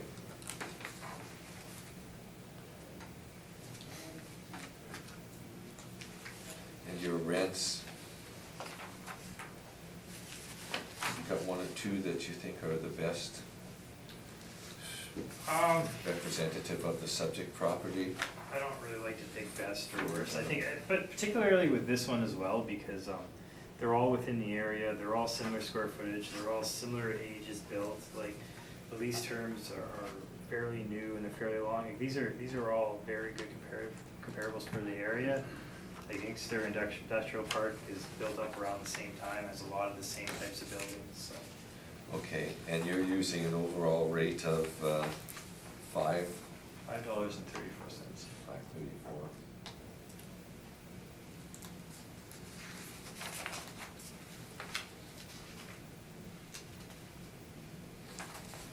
Okay. That's all my questions. And Thank you very again, much. just to reconfirm, the rate that you're using of 534, that's generated by your models, right? Correct. Okay, Mr. Zakowski, if you'd like to take us through your information, Thank you. your presentation? So the presentation is, this is the one. Yes, 1678 Church. Yeah, so, again, I just wanted to emphasize the point that this building is 45 years old. Okay. It's, in our opinion, it's near the end of its life cycle, and without improvements, we feel that this building, or major improvements, that we feel that this building probably would not be able to garner significant rental increases. So as I said, it was built in '74, and the land to building ratio is 3:1, but the biggest problem, as you saw by the pictures, was access to the rear. The very narrow access to the rear, and the turning radius in the back is very small, so it has, in terms of being able to deliver goods and pick up goods, it's pretty problematic. And if you take a look at page, obviously if you take a look at the pictures again, I mean, these are similar type of pictures that you saw earlier. It shows the narrow access, it shows, for example, on page 15, you have a building very close to the subject property. Subject property in this case is the building on the right. And in the back, there isn't a lot of room to maneuver bigger vehicles. Page 17 shows the loading docks. Again, my argument is that there's very little turning radius. So we have also used market rents, and our market rents are shown on page 35 of our brief, and you'll note that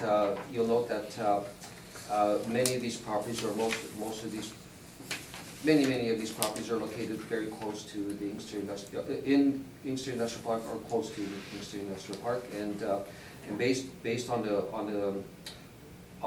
market, we feel that the rate should be $5.15 per square foot. And if you apply $5.15 per square foot, if you go up to page 5 of our presentation, we're looking at a value of $2,116,000. Now, what we have done is we've added the 5% non-recoverable fees, and I don't think that we need to talk at length about that, but what I'd like to do though is there was a decision that was just recently made by the Board of Revision that allowed the 5% in, and so we obviously are adding that the non-recoverable fees, plus based on our study, cap rate study, we're increasing the cap rate from 7% to 8.5%, and based on these numbers, we feel that the value of the building should be reduced to $2,116,000 from $2,815,000. Thank you. Thank you. Jessica, has any questions for Yeah, you? I got some questions.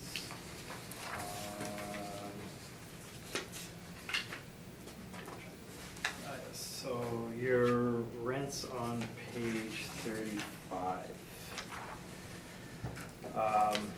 Are you aware that some of these rents have either since changed or are different than what was stated? You're saying something different than what was stated on the mailer that we received? Sorry, they have changed Yeah, after so- the reference here, or? No, definitely not after the. Okay, so which reference ones here. have So, changed? 50 at Hutchings, you have it $6.25. Sorry, where's 50? It'll be on the top. Okay, so, okay, Yeah, it's now $6.70, it's actually $6.75. okay. Can you show us the? Yes, I have all the mailers here. You have if the you'd like to mailers, see okay. them. Yeah, absolutely. 1245 border is $5.25. Sorry, 1245 border is how much? $5.25. Okay. Where's, Second, We have researched 1725 Sargent, and it is owner occupied, so we don't use that one. 1750 Inkster is $5.17. 680 Mission, which is recently at the Board of Revision, was brought in at $4 by the appellant as a net rent. 1093 Sherwin had a step up at $3.15. Sony Place, which I think we recently talked about, is at $6.13. And so it's interesting. So when you take these rents and now you apply the new rents to them, your average comes up to $5.53 per square foot. And even more interestingly is that you have multiple rents in here that are well excess of 100,000 square feet, which are not comparable at all to this property. So when you take those out, it increases your rent up to $5.85 per So, square foot. and you did the calculation? So you're saying that it comes out to what, 540, 553, 553? and then if you take out all of your properties, now I'm saying, that basically this is not a question, it's more of a statement, but here's my question, do you feel that properties over 100,000 square feet are comparable to the subject property? Obviously, there are economies of scale involved, the more square footage, usually the lower the rent. There wouldn't be as comparable as properties that are similar in size to the subject. But So do you feel it'd be fair practice when comparing these rents to subject property to take out the larger ones, the larger square footage? But I think even if you take out this larger square footage, our biggest, obviously the rents would show them to be somewhat higher, but irrespective of that, our biggest argument is the fact that there's very little turning radius on this property, and as a result, the rent, the market rent should be around the 515 mark. Okay. Moving on to your cap rates. So we've already spoken a little bit of cap rates with Herbo, but I didn't feel it was important to get too much into it since no weight was put on the cap rate study that we have here for Herbo. But on this one, you're obviously putting weight on your cap rate study.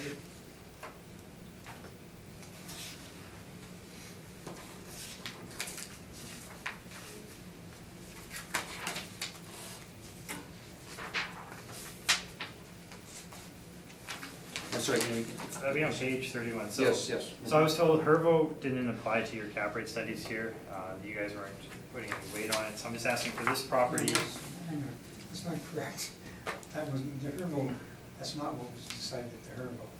What Why? we said is on the cap rate, I told you we put very little, if any, weight on the slate property transaction.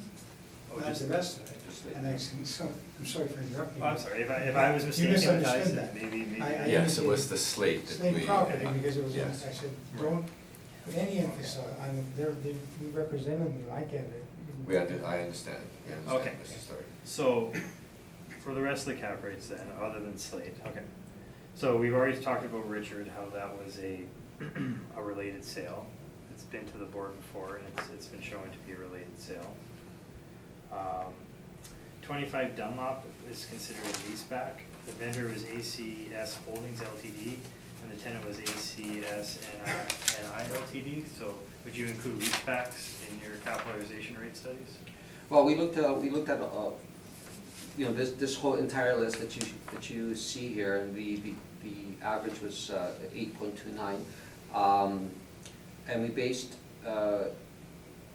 we based our rate, 8.5 rate, on several factors, on several, the age of the building, the inaccessibility issue. So we based it on several factors, as I said, and so we arrived at a rate of 8.5%. Okay. There are a few other ones here. 100 Paquin, the sale was in January of 2010, and it was also a leaseback. Basically, I'm saying that Can I maybe answer that question, sorry? The answer to your question is, if the sale is at fair market value, it doesn't matter if it's a sale or leaseback. that's the It answer. doesn't matter. Secondly, going back another step, you keep mentioning Richard as a related sale. Could it be related because it was the tenant bought the building? Is that what you consider related? No, the owner of the building and the owner of the company were the same people. They just sold it to two different Okay. entities. They were related. Okay, we weren't aware of that, and that was reported on, somebody made an error reporting it, the owners who bought and Because a lot of this was developed from the actual sales questionnaires we get from the city. Okay. Sorry. Yep. Okay, And I might just add another thing too. On the question on the cap rate study about the larger properties, we ignore the smaller properties. Yeah, and go back to our previous board here, our hearing, where Hervo, the handy trans is at $12 a square foot in a property that was paying $5 and $6. So we ignore the small properties. The large properties we have to recognize in all of our studies, because the single tenant, large footprint are the hardest properties to sell in the city of Winnipeg, i.e. 1750 Inkster, completely rebuilt, 1093 Sherwin Road, 175,000 square feet, 275 or something a square foot. Very risky for an owner to buy that type of property. You have to demise them. In the 1750 Inkster, it's $6 million to demise. and just quickly mention, you mentioned that there was a recent board decision that they included the 5%. Are you also aware of 1, 2, 3, 4, 5, there's 5 other decisions where they removed the 5%? They just received, Rocky just told me they received 6 today. This is changing every single day. My point And exactly. right now, the understanding is that they're almost splitting down the middle. We're anxiously waiting. We don't know. But we know that appraisal theory tells us that you can't ignore an expense if you're on the income approach. It's appraisal theory. We shouldn't be. Okay, you don't have to go You know into this. this. So, yes, I'm aware that you've had some positive ones, and I'm also aware that we've had some positive. The other side has had some positive. Okay. But As long this as is you're a change, aware. and it's a drastic change in methodology the city is using, and it goes back to 1994. The city It's- never denies that that is the methodology, but Yeah. market convention dictates it as well. So the answer to your question is yes, we know that you've had some positive ones. That doesn't mean we disagree, agree with it. We're all anxiously waiting for decisions. Okay. Those are And I all- might add one other thing, we have some, Les has some, and what the agents are having trouble with, it's hard, it just says it's based on the applicant's evidence. Does that mean Okay, it's accepted okay, or not? we- That's we move something on. that has to be sorted out. So, go ahead. Richard, do you have any questions of the assessment? Yeah, I'm trying to, oh, sorry. Oh, yeah, I mean, okay, it was, we're questioning was towards Appellant. the appellant. I'm sorry, yes. Thank you. I'm confused enough today. I'm getting confused Yeah. here. Thank you very much, the appellant. Yes. Yes, you've based your evidence of the cap rate of That's what am I 8.5 doing? on age of the building and inaccessibility. Can you go to your page 11 and just clarify for me your comments on the inaccessibility? Page 11? Page 11, you've got an Oh, you know what, overview. yeah, I think better pick, well, yeah, I guess, the top picture, We're coming off Church, I think that is, church, yeah, right? which is north of the property. Mhm. So you see the narrow, very, very narrow access to the back on each side of the building. Well, you wouldn't be accessing the docking area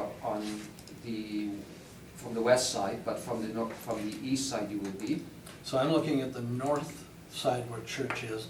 I'm looking at an access from Church into a narrow lane Yep. between the two buildings. That's right. On the right, it would be right on the right-hand side of the building. Sure. On the right-hand side of the Yeah. building, looking at it from the back. Yes, that's right. And so I'm going to bring my truck down that lane, and then I have to back into those loading docks Which are in on the the back part of west the side of Yeah. the building. Okay. If You I drive a read it- semi? Is it a semi you're driving? Let's say it's a semi, Okay. and let's say there's 4 doors on the west side There are, we'll tell you right away. There are 4 and doors. 2 doors on the south side of that wing. Yeah, Right? I've got this correct, have I? yes. Okay. So you're claiming that it would be very difficult for a truck to get into that space, given you can pull in front of the semis that are in the next building and back straight Well, in. that's assuming you can, assuming that the owner or the tenant in that next building allows you to use their property. So we don't know that, Yes. whether they're allowed to. Normally, there would be a problem with that.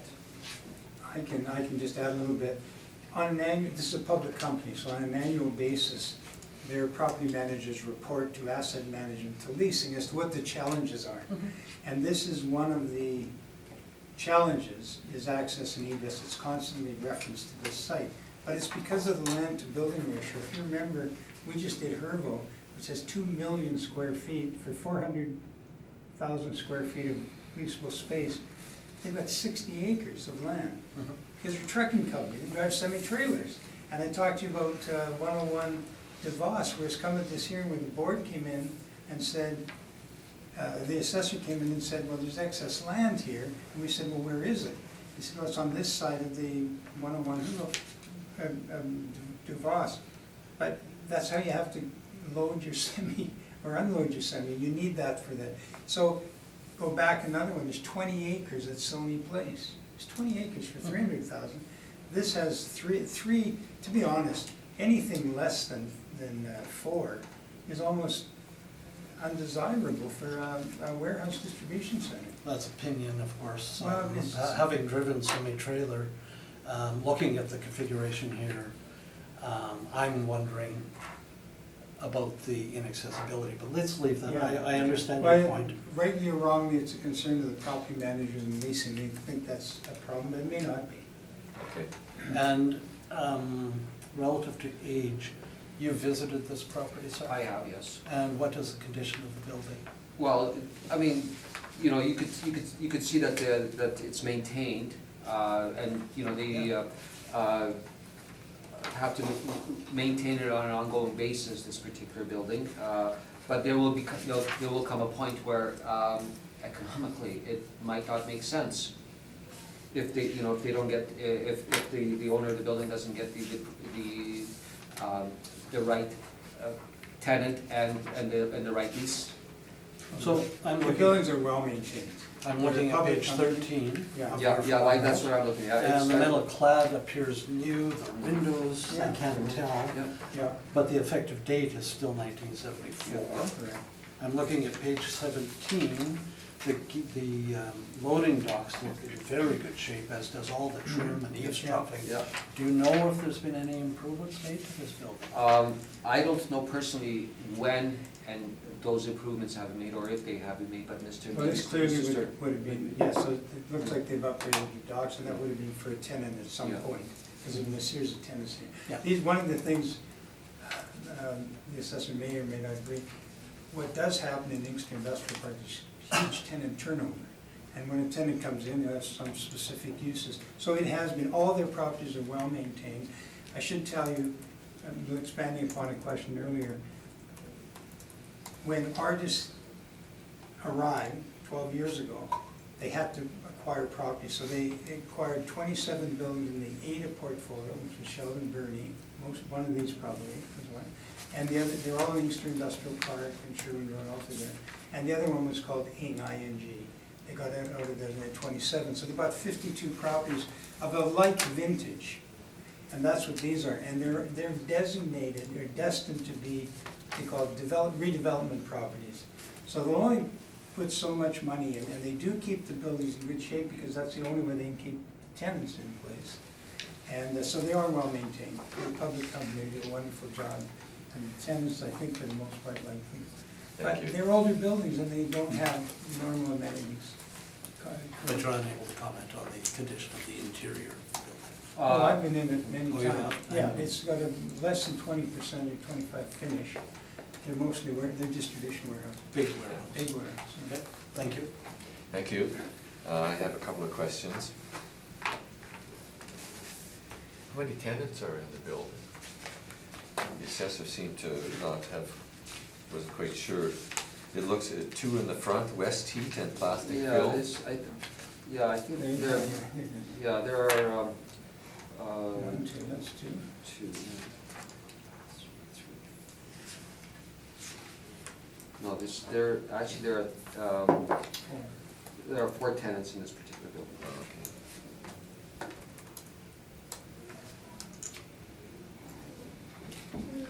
And your cap rates on page 31, You see, addressing the idea that the building is near the end of its life span, I see 879 Keewatin and 2240 Logan, they're both from 1968, which is around the time of the subject property, older than the subject property, and they're pretty well the two lowest cap rates at 6% and 6.82. Correct. Is there an explanation for that? Well, 2240 Logan, you're on Logan. Logan is a different dynamic. This particular company owns about 4 on Logan, and they garner more rent because they're on Logan. They're in Logan on your way to Owens Industrial Creek Park. I can't say, but what happens is anything of this age and in this condition being average or slightly above average is not something that is deemed to be investment grade. And if you're not investment grade, you don't hit any of those Colliers, Cushman Wakeman, any of those third-party Right, reports. So you But have all to of look- these would be in that same category, They all are, wouldn't they? yes, because they're 1970, and these are 60. Yeah, okay. So they're just older industrial buildings. The other thing, the big issue in these buildings, and I mentioned it earlier in the last brief, the new distribution centers, and that one was 1970, are 28-foot ceiling heights to be high cube density. These have oftentimes have a step up where the offices that are lower. That's how they're building in the 60s, Yeah, 70s. but my question is about these cap rates, so, Yeah, the cap rates are, we've averaged it all out. I think last year Altus in there, and maybe this year as well, I believe, and Rocky or Colliers have always indicated that non-investment grade cap rates are 8.5 and north of 8.5. So we use 8.5, and it's supported by the properties that we have. And they will be, they will end up being investment opportunity, redevelopment opportunities, I would suspect. thank you. That's all my questions. Summation? No, I have. No. Anything to say? No. Okay, that concludes 1678 Church. Thank you.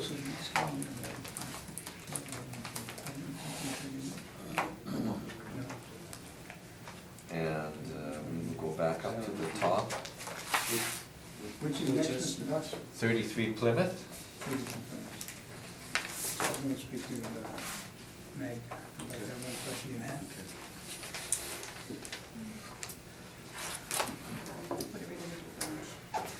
Oh, Mr. Buss, by the way, do you want a copy of the order that reinstated the 5% for the non-recoverable expenses? If you would like to hand it out, yes? You know, I don't have more than one copy, I don't know. Well, we can just read it, yeah. Yes, yes, we did. Bella did fine, I thought. We don't all need copies. No. They- No. it's- I mean, it's public record. it's public record, so it's You've seen regarding this all 1169 Sherman Road. Okay. So 33 Plymouth.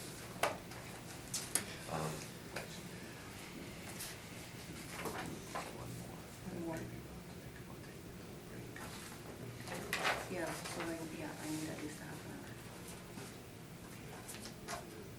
We'll do one more property, and then I think we'll have a little lunch break. You know, for the most part, these are very similar properties, and the arguments are gonna be very similar, so I could probably get through these properties Maybe fairly go quickly. along, yeah. Well, we'll see what the next one's like. Yeah. Okay. Yeah, you're right, some of the arguments become I mean, the arguments, similar, I mean, a so- lot of the information overlaps, and the arguments are very similar, like, for the cap rate, or the rental rates, as far as, you know, our arguments go. Okay, well, we'll do 33 Plymouth, and we'll go, we'll do what we're supposed to. Okay. Mr. Lobenstein, when you are ready, please proceed. 33 Plymouth Street, roll number 14064520500. Assessed value is $7,179,000. The actual year built is 1976. The effective year build ranges from 1976 to 1981. The wall heights are 20 feet. The land area is 200,157 square feet. gross floor area is 90,825 square feet, for a land to plan of 2.20. Turning to page, take a look at the property on page 8. You can see the location of it on Plymouth. It's near Burroughs and Church Avenues. It's in the Inkster Industrial Park. Page 8, you get an overhead view of the property. It is a multi-tenanted building. Page 9, you can get another view of the property. You can see the side views, side aerial views. So heading back to page 3, again, you can see the rent comparables. They're all within the Inkster Industrial Park area. The Sorry, lease start, what page was that? sorry, page 3. Please. Yeah, the rent comparables. The lease starts range from 2012 all the way up to 2017. The lease terms range from 1 year all the way up to 11 years. The square footages range from 5,760 square feet all the way up to 36,341 square feet. And the average wall heights range from 10 feet all the way up to 24 feet. And the effective years built range from 1973, or 67 actually, all the way up to 1983. And the rents range from $5.25 a square foot all the way up to $7 per square foot. So flipping over to page 4, you can see how we have it broken down. That's how I tried to bracket my rent comparables, similar to the premises that we have there. So we have a total potential rent of $554,160. We're applying a 3.5% vacancy, 2% expense, and it's another 7% cap rate for a value of $7,179,000. So we've been over the cap rate study on page 6. As you can, this falls within the 20th to the 80th percentile. Page 7 is the municipal assessment excerpt. And page 11 has the mailer on it for the property, including the rent roll on page 13, 14.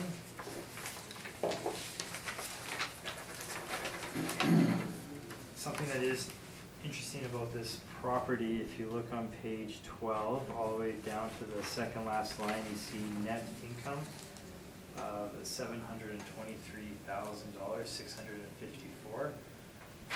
That is quite a bit higher than what we're coming in at $502,531. So something to take into consideration. On page 15, we have capitalization rate evidence, and page 16 is our non-recoverable expense sampling. We feel that the assessment at $7,179,000 is fair and equitable. Thank you. Mr. Sinkowski, do you have any Yeah, questions? so I don't think we need to argue about the cap rates. Because it's going to be the same information for all of us. Yes, that's fair. And I'm not going to be presenting cap rates from my point of view as well. But one thing that I wanted to ask you is, in this particular instance, the value building ratio is even lower than the first property. It's 2.2. But the main question I have is with respect to the actual leasable area. Now you show on page 4, you show total leasable area of 92,047 square feet. Now, if you take a look at page 13, which is the rent roll, the total leasable area, if you add those numbers up, it works up to 91,345 square feet. Yeah, there seems to be a difference in it. I don't know what it's counting for. It's a very small difference, but it's something that I'll take back and look at in the office. Yeah, so we're going to use the area of 91,345 based on the rent roll. And again, I'm not going to argue talk about the non-recoverable expense, the 5%, because it applies to all of these properties. If we also turned to the red roll on page 13, there's one of the tenants here, the numbered company, there was a leasehold improvement allowance of $30,000. Did you take that into consideration when you looked at the rate per square foot, or the rent that? Well, we're not basing it on actuals. It seems like they're stating they have $6. So you're not basing it on So actuals. ours is based on model. So how did you arrive then at the different numbers here? When we look at page 4, anywhere from 577 to 666. So this is all model, all of these rents, these Yeah, numbers are model? these rents are model driven, as shown on page 3, so this is what's in the market. So the average rent then is, based on your modeling, is $5.91 a square foot. Yeah, that's correct.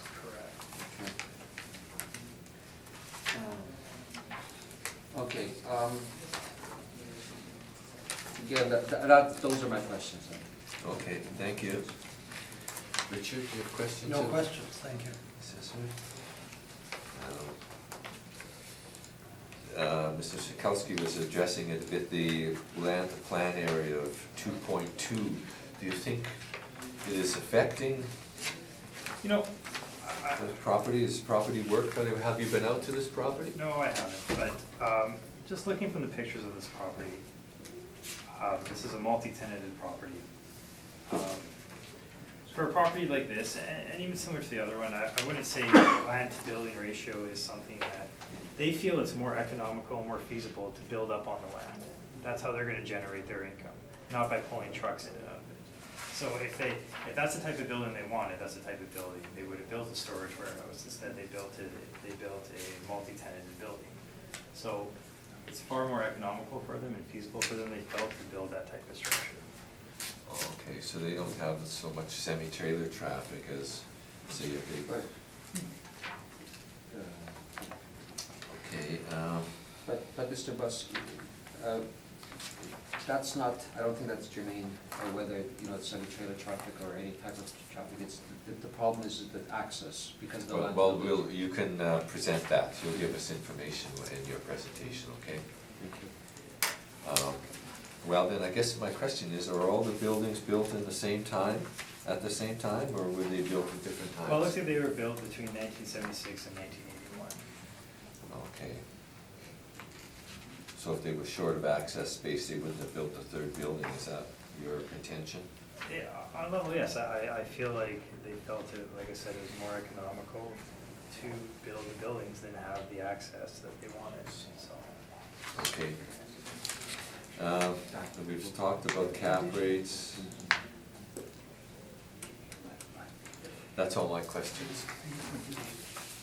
Mr. Sikowski, if you'd like to take us through your information? Yes, thank you so much. Please. And again, for the most part, the information is going to be very similar. Our argument is based on the fact that in this particular instance, the land to building ratio is very small. In fact, in this case, it's even less, the lower, the land to building ratio. The age of the building, of course, is an issue. It's a 76 building. So it's 43 years old, and it's nearing its lifetime cycle. And so and again, in this particular instance, we're applying the 5% for non-recoverable expenses, and we're using the capitalization rate of 8.5%, same as the other property. Now, what I'd like to do is, because of the adjustment with respect to the area, leasable area, our position is that the actual area is leasable area is 91,345 square feet, and that's based on the rent roll. So, using all the other data that we used before, the $5.15 per square foot to rent. We added the 5% non-recoverable expenses, and we kept it at 8.5. So we're asking for the assessment to be lowered based on this sheet that we just handed out, and that should be, and we're asking for a reduced assessment to $4,826,000. Okay.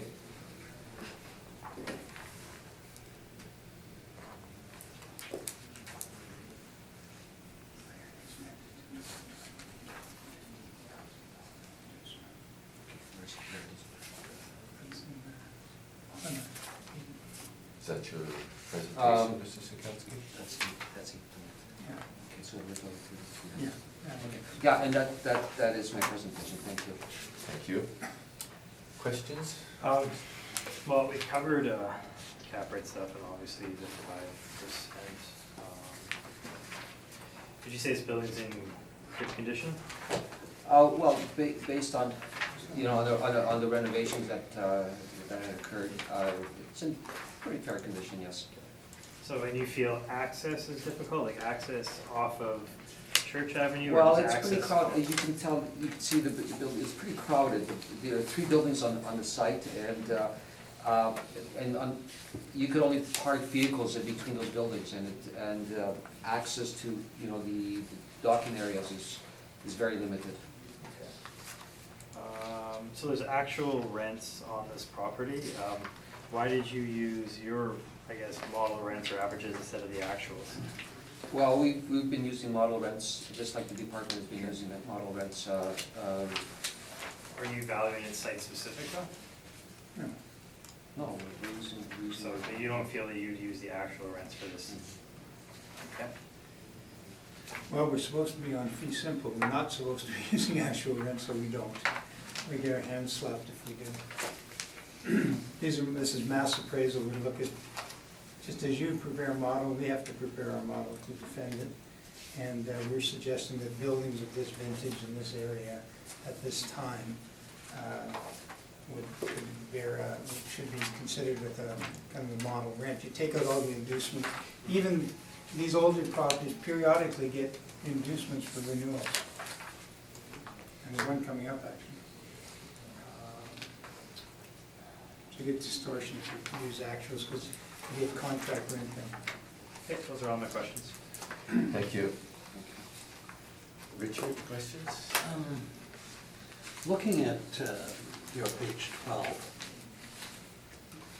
and this was referenced by the assessor, net income on the second last line at 723,654. I'm trying to reconcile that against the 413,000. Page 12. It would be of my. Oh, sorry, on the assessor's brief, but your client's documents, Oh, the question, the mailer. the question and the mailer. Second last line on that page, net income. Yeah, You see that? yeah. He's not acknowledged, I'm not getting a response Oh, from the applicant. Yeah, I'm thinking, Mr. Sturk, would you be able to? Well, there's no question to be done. Oh, no, the question is that, so the net This is the income. internally prepared statements, not the final audit statements, they all get put together. But there is a $310,000 difference between the applicant's stated NOI and this NOI, and I'm just trying to understand how that could be.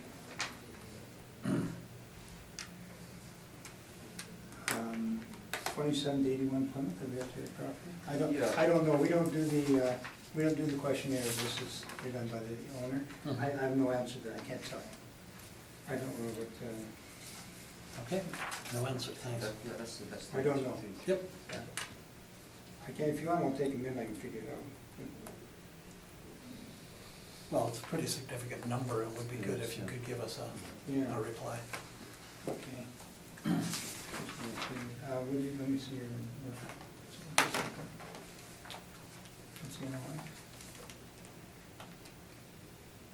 What's your NOI?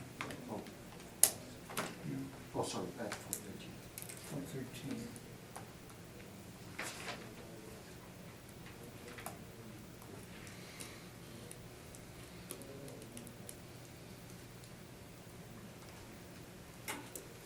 Yeah, there's adjustments for fair market on it. This is a, there's an international accounting that they use in real estate public companies, and that is that they can declare their property, they can recognize gains that under normal accounting process you can't, which is the cost, that all accounting is done on cost. So you can see there's some adjustments in here, where they're adjusting the fair value on the property upward and downward. That's all I can answer, so I'll explain it. So they got the, you'd have to just take out that, see the line, account number 7706, my eyes are bad and this is fuzzy. Fair gain on property, that's a loss.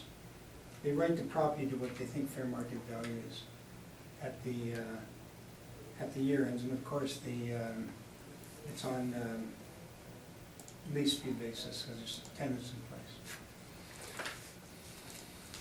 So there'd be upward and downward adjustments, I would presume. Is that an answer? Not really, no, but that's fine. Okay, Thank you, no questions. no other questions? I have a question. On page 11 of your brief, are you showing the wrong building there, or am I mixed up? Your little red dot is on that rectangular building, but that's the one to the south of it. That's the wrong one. It should be the one just north of, Okay. to the top of it. Okay.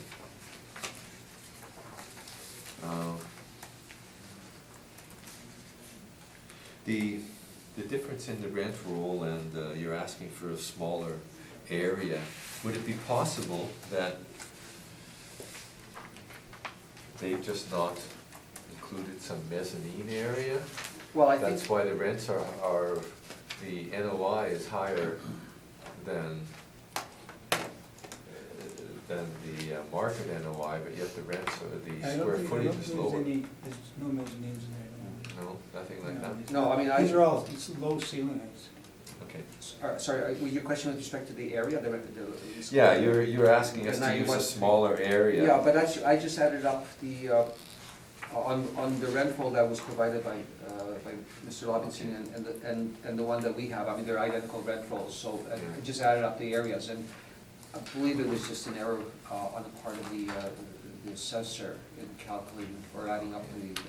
Perhaps in the future they can get that worked out.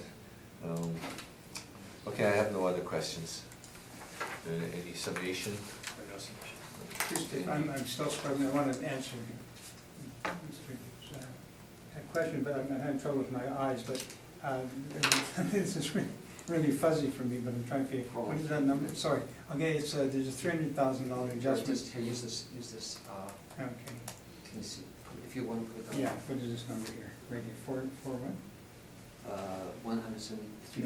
No, about here, Oh, 489, yeah, 947.66. okay, and then what's the number below it? 170, Yeah. 359, Yeah. dot 39. Okay, so this is, okay, 48, Well, it was 947, 319, 588, 319. 588. So what they've done is they've revalued, they've revalued the property for international accounting purposes. These, again, are not part of assessment, but they valued it based on the lease fee basis, based on the leases they're in, and they increased the value, carrying cost of their asset, by $319,580. So it's not the NOI from operations, it's the NOI from operations plus $300 have increased the value of the asset, probably based on appraisal. Okay. Okay. They only do appraisals, public companies, or this public company is required to appraise 75% of the property every 5 years. So, and that would give rise to an adjustment, I guess, so this property is probably appraised. Okay, thank you. Any need for Sorry. summation? Mr. No. Secretary? Okay, that concludes 33 Plymouth Street, and we will take a 30-minute lunch break. We could reconvene in 30 minutes. Is that okay with you? You're good, yeah. That's fine. Yeah. Okay with you, Mr. Assessor? Thank you. Okay. Okay, call the meeting back to order, and we will begin with 959 Keewatin. 959 Keewatin Street, the roll number is 14064410100. The assessed value is $14,676,000. The actual year and effective year are 1981 and 1979. The wall height is 26 feet. The land area is 402,397 square feet. The gross floor area is 201. Sir, excuse me, which one are we doing? We're doing 959 Keewatin Street. Gosh, sorry, I apologize. Should be the Just let me next know one when you're on the ready. list. I'll keep going when you're ready. I was trying to figure out where the heck those numbers were. Yeah, we're going down the list. Okay. Okay, so we have a land to plan of basically 2.01. We'll just take some look at some pictures, to get an idea of the property, its location on page 8 of the brief. You can see where it is on Keewatin, near Inkster. There's a picture of the front of the building as you're driving down Keewatin. You can see all the overhead doors to access the warehouse. Page 9 is another picture of the front with other semi-trailers in there. And page 9 is an overhead look. And page 10 will just give you a bit of a side view to just get an idea of what the property looks like. Actually, there's a picture on page 11 too on the front of the building. So turning to page 3, my rent comparables. They are all within the area. They're in Keewatin, Church, Paramount, Inkster, Stevenson. That's all basically within the industrial park area.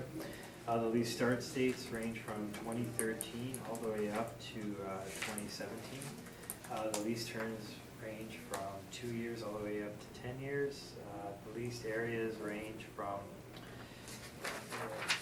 26,735 square feet all the way up to 50,400 square feet. The wall heights range from 16 feet all the way up to 28 feet. The effective years built have a range of 1965 all the way up to 1990. And the net rents range from $5 per square foot all the way up to $6.50 per square foot. I'll go through, since land to building ratio has been talked about a lot. The land to building ratio for the first one, Keewatin, is 2.94. For Church, it's 2.06. For 91 Paramount, it's 2.01. For 975 Powell, it's 0.5. For Inkster, for 1670 Inkster, it's 2.77. For 1725 Inkster, it's 1.39. For 33 Stevenson, it's 2.28. For 151 Paramount, it's 3.14. For 100 Olmans Creek, it's 3.43. And for 725, another 725 Inkster, it's 1.39. Moving on to page 4, you can see the breakdown of the premises and the rents that's being applied, the model rent that's being applied to each premise for a total potential rent of $1,036,657. We're applying a vacancy of 3.5%, an expense of 2%, and a 6.5% cap rate. Moving on to page 6, we've already been over the capitalization rates. Again, this one falls between the 20th and the 80th percentile.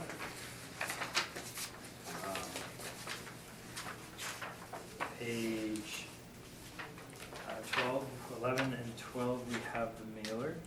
Again, on page 13, if you look down to the net operating income on the second last one, it's $850,256, which is fairly close to our net operating income.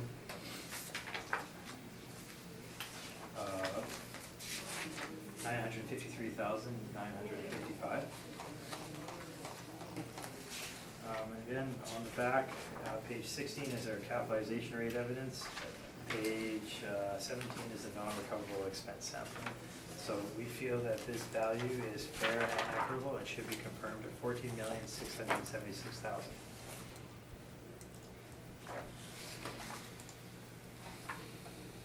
Okay, thank you very much.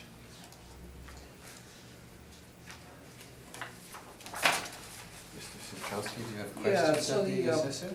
The issues with respect to this building are very similar to the last several. I just wanted to, however, just point out a couple of things. The land to building ratio here is very low, it's 2.202 to 1. Now, if you take a look at the pictures now, this is just very problematic, particularly with respect to this building. If you take a look at, I guess on page 9 of the assessor's brief, you drive onto the property from Q8, and the loading docks are in the front. And again, it's I have to make the point that particularly if you're driving larger trucks, the turning radius is very, very small. And I also wanted to add too that when this area is full, like the loading dock area is full, many trucks who need access park, or I guess they have to park on Q8, and sometimes there's a bit of a lineup on Q8 of trucks wanting access to this particular property because there is no room to park anywhere on this particular property. So I just wanted to make that Okay, particular but point. this is question period, right? Oh, sorry. So I'll speak to that quickly. Yeah. I think it's just very telling to the fact that in every single picture, you see large semi-trailers backed up into the property. So the question of accessibility on some level is, well, obviously it's not that much of an issue if on every picture you see truck trailers backed into the property. And on top of that, the argument for land to building ratio is rent. Well, as you can see on my page 3, and I went through the land to building ratios for that reason, the rent comparables and the land to building ratio are very similar to the property. So that's how I would answer that question. Okay, thank you. And on page 4, the overall rate, that's $5.15 a square foot, is that correct, the average rate? Yeah, well, hang on, let me just.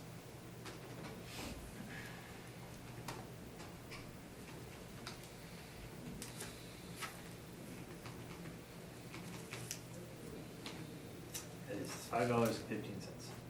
Okay, so we have no issue with that. Okay.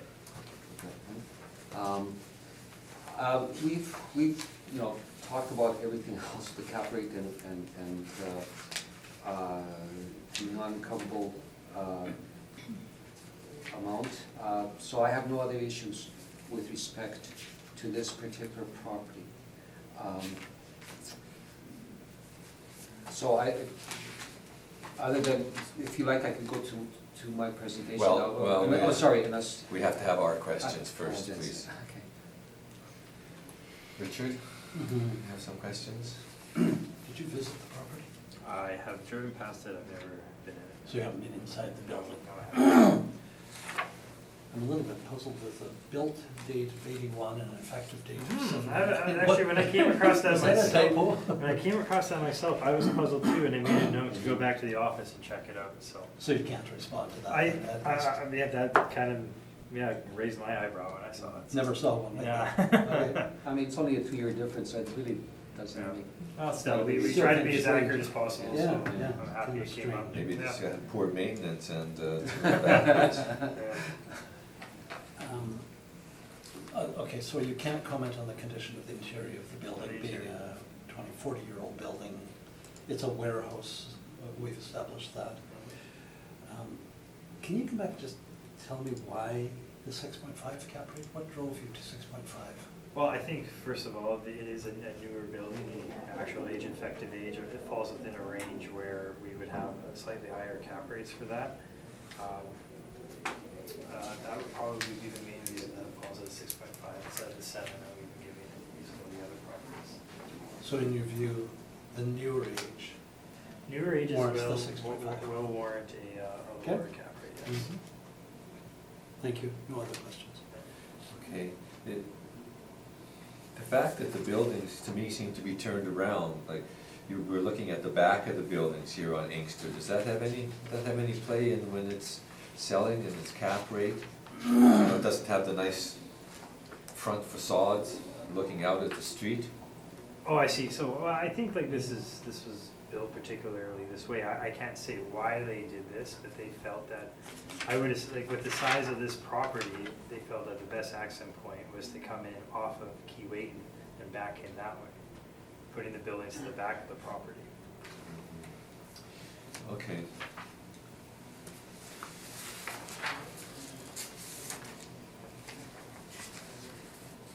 Okay, and you said the cap rate being lower on this one than the other ones we've looked at today is mainly because of the age? I would say it's mainly because of the age, yes. Thank you. That's all my questions. Mr. Sikowski, if you'd like to take us through your information. Yes, and so we, obviously we have no argument with respect to the lease rate. If you look on page 5, on our presentation, we maintain the rate of $5.15. We reinstate the 5% non-recoverable amount. And in this particular instance, we also reduced our cap rate to 8.8%, mainly because it has a bit better exposure off the street, and also because it was a bit of a newer building, so we thought that 8% probably would be more applicable to this particular building. I just wanted to go back for a second and talk a bit about the land to building ratio. As you can see on page 1 of our presentation, and Mr. Buss alluded to this, the loading docks are visible from Keewatin, and the access to these loading docks is very, very poor. I mean, it's very difficult, and I understand, with your argument that there are a lot of many trucks here. I mean, this is the type of business where you have to deliver, you have to pick up goods. So there are many trucks here, but that doesn't negate the fact that it's difficult to access the loading docks. It doesn't negate the fact that because there's little space on the subject property, the trucks have, and I've seen trucks park or wait on Keewatin Street in order to get access to a particular door that they need to access. So I'm not gonna again bore you with our cap rate study, with our rent study, particularly with respect to the rent study, because I mean Mr. Lobenstein and us, we agreed on the $5.15 per square foot. We wanted to add, of course, the 5% and the cap rate of 8%, and if you utilize all these numbers, our value that we're asking for should be $11,296,000. Thank you. Thank you. Are there any questions of the applicant? Well, we agree on rent. We've gone over cap rate of 5%, so I don't have any questions.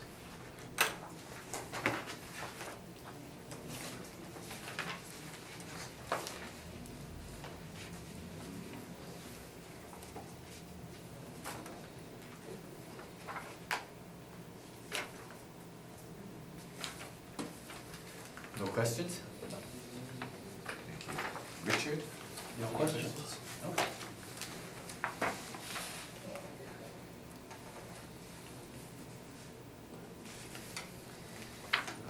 I have a question.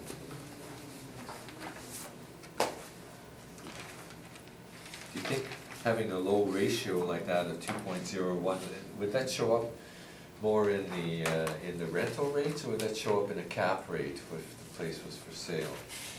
Where would it tend to affect the value? I think that you have to look at more than one factor. I think that a low land to building ratio is a pretty significant factor. I think the rent in this particular case are lower than the past buildings at $515. So I think there are, and and also you have to look at the state of the building. You know, the fact that in this particular instance, office space is not at the front of the building. It's, you saw by the pictures that the loading area is in the front of the building. So I believe that those are some of the factors that one has to look at in order to arrive at an appropriate cap rate level. Okay, thank you. On page 49 of your brief, you've included the decision from the Board of Revision. I haven't. The thing I see here is it says the decision is based on the capitalization rate of 6.75%. Do you wonder why you included that? Do you think we should be using 6.75%? No, because I mean, that was a couple of years ago.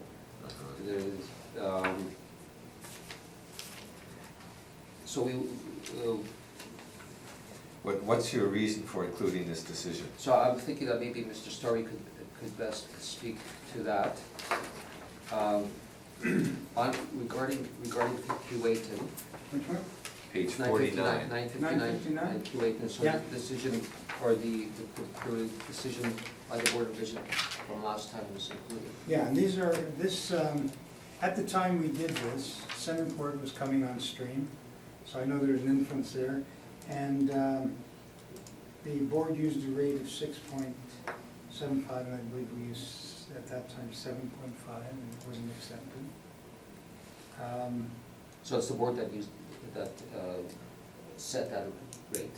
Yeah, yeah, we were high, we were asking, I believe for what's the long time, 2 years ago. I think we were, Ryan Bill, and Stockton, Ryan Belderama. Yeah, the capitalization rate, and it used the,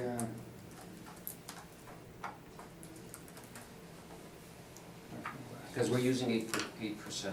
yeah, higher cap rate, and now Centerport has become a competitor, where at the time Centerport, they thought was a positive thing for this particular distribution center, because it's right on Q8, is this Q8? This is the Q8 one. Yes. And Inkster, and that was deemed to, thought, it had to do with the Centerport and its effect in the I believe. But that's Okay. the board's decision. We're asking high, we didn't get it. Okay, I appreciate that. Yeah. Thank you very much. That's all my questions. If you have, like a little summation? Mr. Sikowski, anything? Okay, well, that concludes 959 Q8. And we will move on to 1431 Church Avenue. Mr. Assessor, when you're ready, please. Here's the new copies. Sure. 1431 Church Avenue, the roll number is 14063704000. The assessed value is $3,821,000. The actual year built is 1972. The effective year built is 1973. The wall heights range from 10 to 22 feet. The land area is 112,462 square feet. Gross floor area is 51,418 square feet for a land plan of 2.19. We'll turn to take a look at some of the pictures on page 8. An idea of the location, it's right in the heart of the industrial, Inkster Industrial Park. Page 8 has a front view of the property. You can see the offices in the front. That would equate to the 10-foot wall height. On page 9, you can get an aerial view of the property. You can see the access points from two streets, both Church and Milner Street, it looks like. And they also have train tracks that run in behind the property as well, or to the side of the property. Again, page 10, you can get an aerial view, you can look around the building, see where the other overhead doors are along Milner Street. So we'll go to page 3 and we'll look at the lease comparables.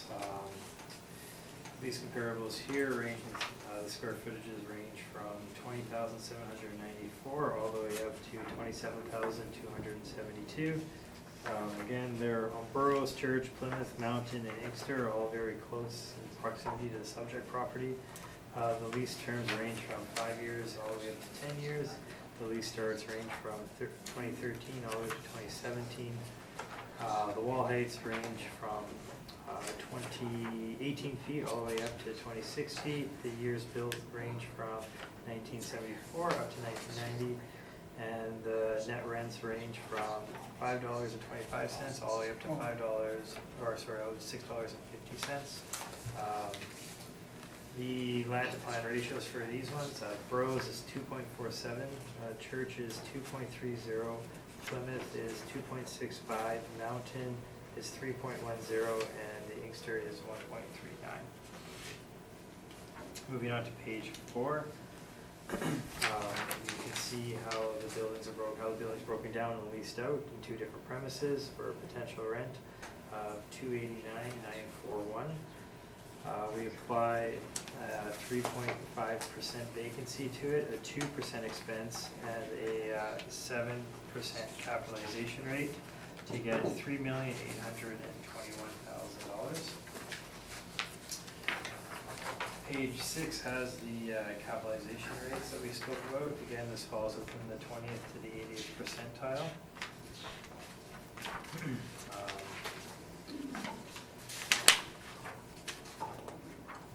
Turning to the mailer is on page 11. And if you look on page 12, further down, you can see their net operating income is $306,759 is what they're reporting. Second last line of the mailer. And page 13 is the capitalization rate of the evidence. Page 14 is the non-recoverable expense sampling. So I feel that this value of $3,821,000 is fair and equitable and should be confirmed. Thank you. Thank you. Mr. Sitkowski, do you have any questions on the assessor? Mr. Lowenstein, what's that, you didn't take into account the excess land or the land that's attached to this property and there was, are you familiar with the board revision order that removed the land value from the value of this property? Are you speaking of the parcel beside the property? Yes, yes. So that is under a different roll number? Correct. Okay, I am not familiar with the board order, but we are assessing this roll number, not that roll number. Okay. And so this roll number doesn't anticipate, or anticipates generating the rent you're suggesting without the additional land, which is 35 million, the neighboring land?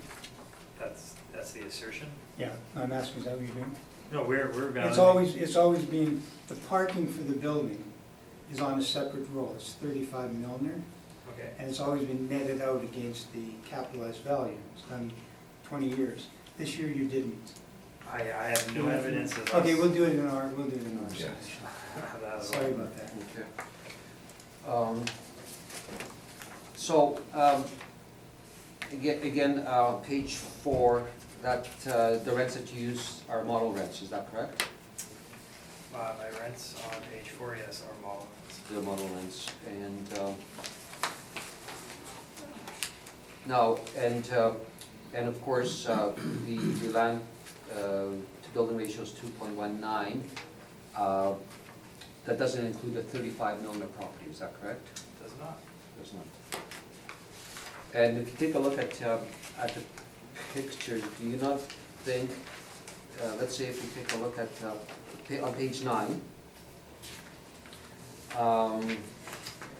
there is, off Church Avenue, there's a very small parking area. And there's only room for about maybe 8 to 10 cars. And these are obviously cars that belong to people who work at this property. And then off Milner Avenue, not considering the property directly north of it, there, again, our argument is that there is very little room for bigger trucks to maneuver. And especially because, if you can see on the picture, especially because there are some cars that are parked there, and those cars belong again to some of the employees that work in this particular building. So the question, you're asking him a question? Yeah, no, well, the question that I asked is, do you not regard the low land to building ratio as a detriment to the value of this particular property? I will answer this question how I answered my other ones for this. Okay. I went through my rent comparables of similar properties, similar sizes in the same area. They have very, very similar land to building ratios, and those are the net rents that they're generating. So I would say that no, it's, in terms of what our model rents are, it's quite accurate for the area. Thank you.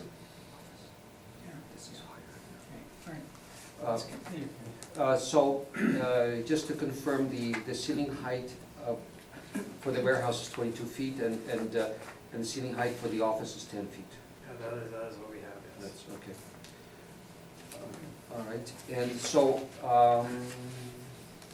did you actually inspect this property? I have not.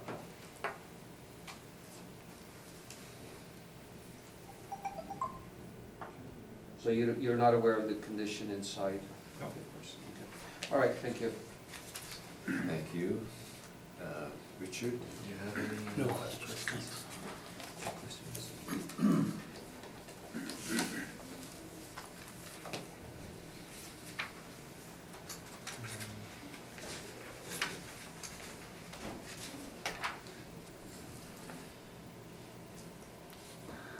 I don't have any questions either.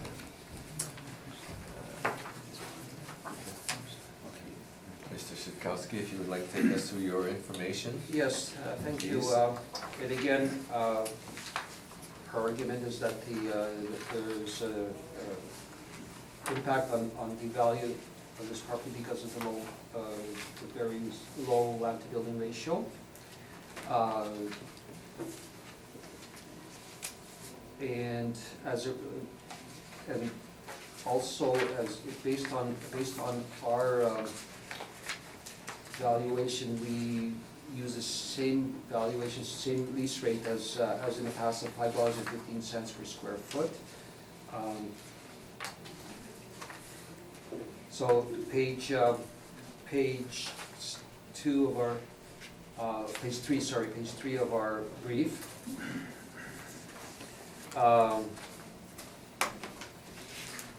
Sorry, it's not page 3, it's, did you receive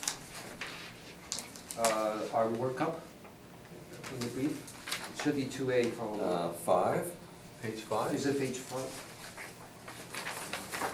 The value is Yeah. $2,236,442, yeah. That's right. Okay, so again, we use this particular rate of Richard? Yeah. $5.15 per square foot, 5% non-recoverable, and 8.5 for the cap rate.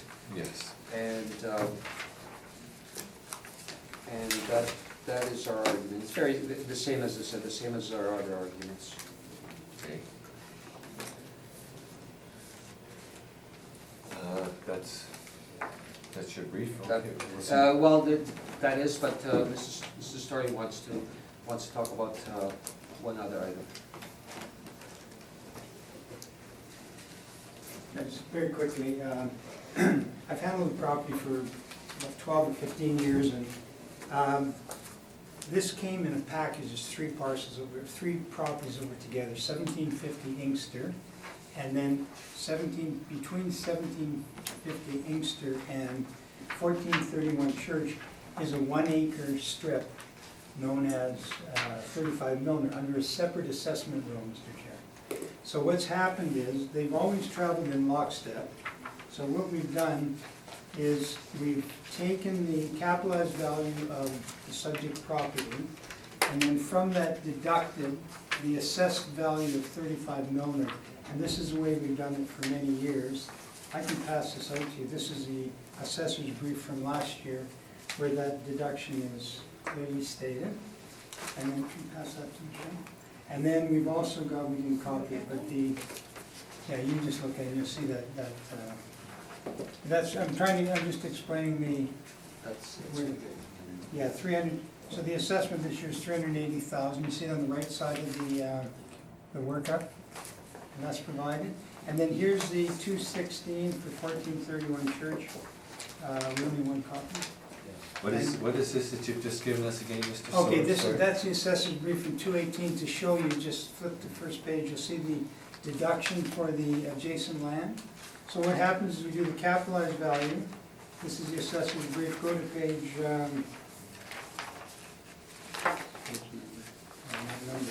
third page in, the assessor's workup.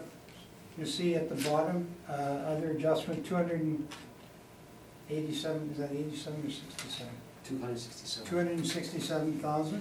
That's the assessment of the adjacent property, 35 million. So it comes off there, and then here's the 216 decision. 216. You can pass it over. Yeah. And just, So, 216, so that, there's an adjustment for the land assessment. So they, so reduction given on. you'll see in the reason for the decision. It's been, they've handled it this way for, we've done over 10 years with the, for some reason the city this year changed the methodology. Does it not show, oh, it shows those questions.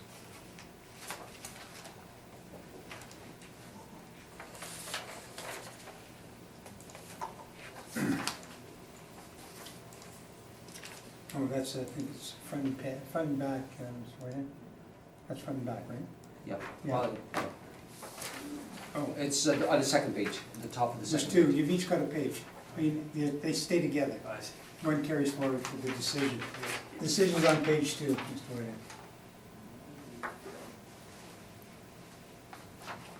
So where they make reference to the fact that with the adjustment for the parking lot. So the parking, the building couldn't function without, in our opinion, couldn't function without the parking.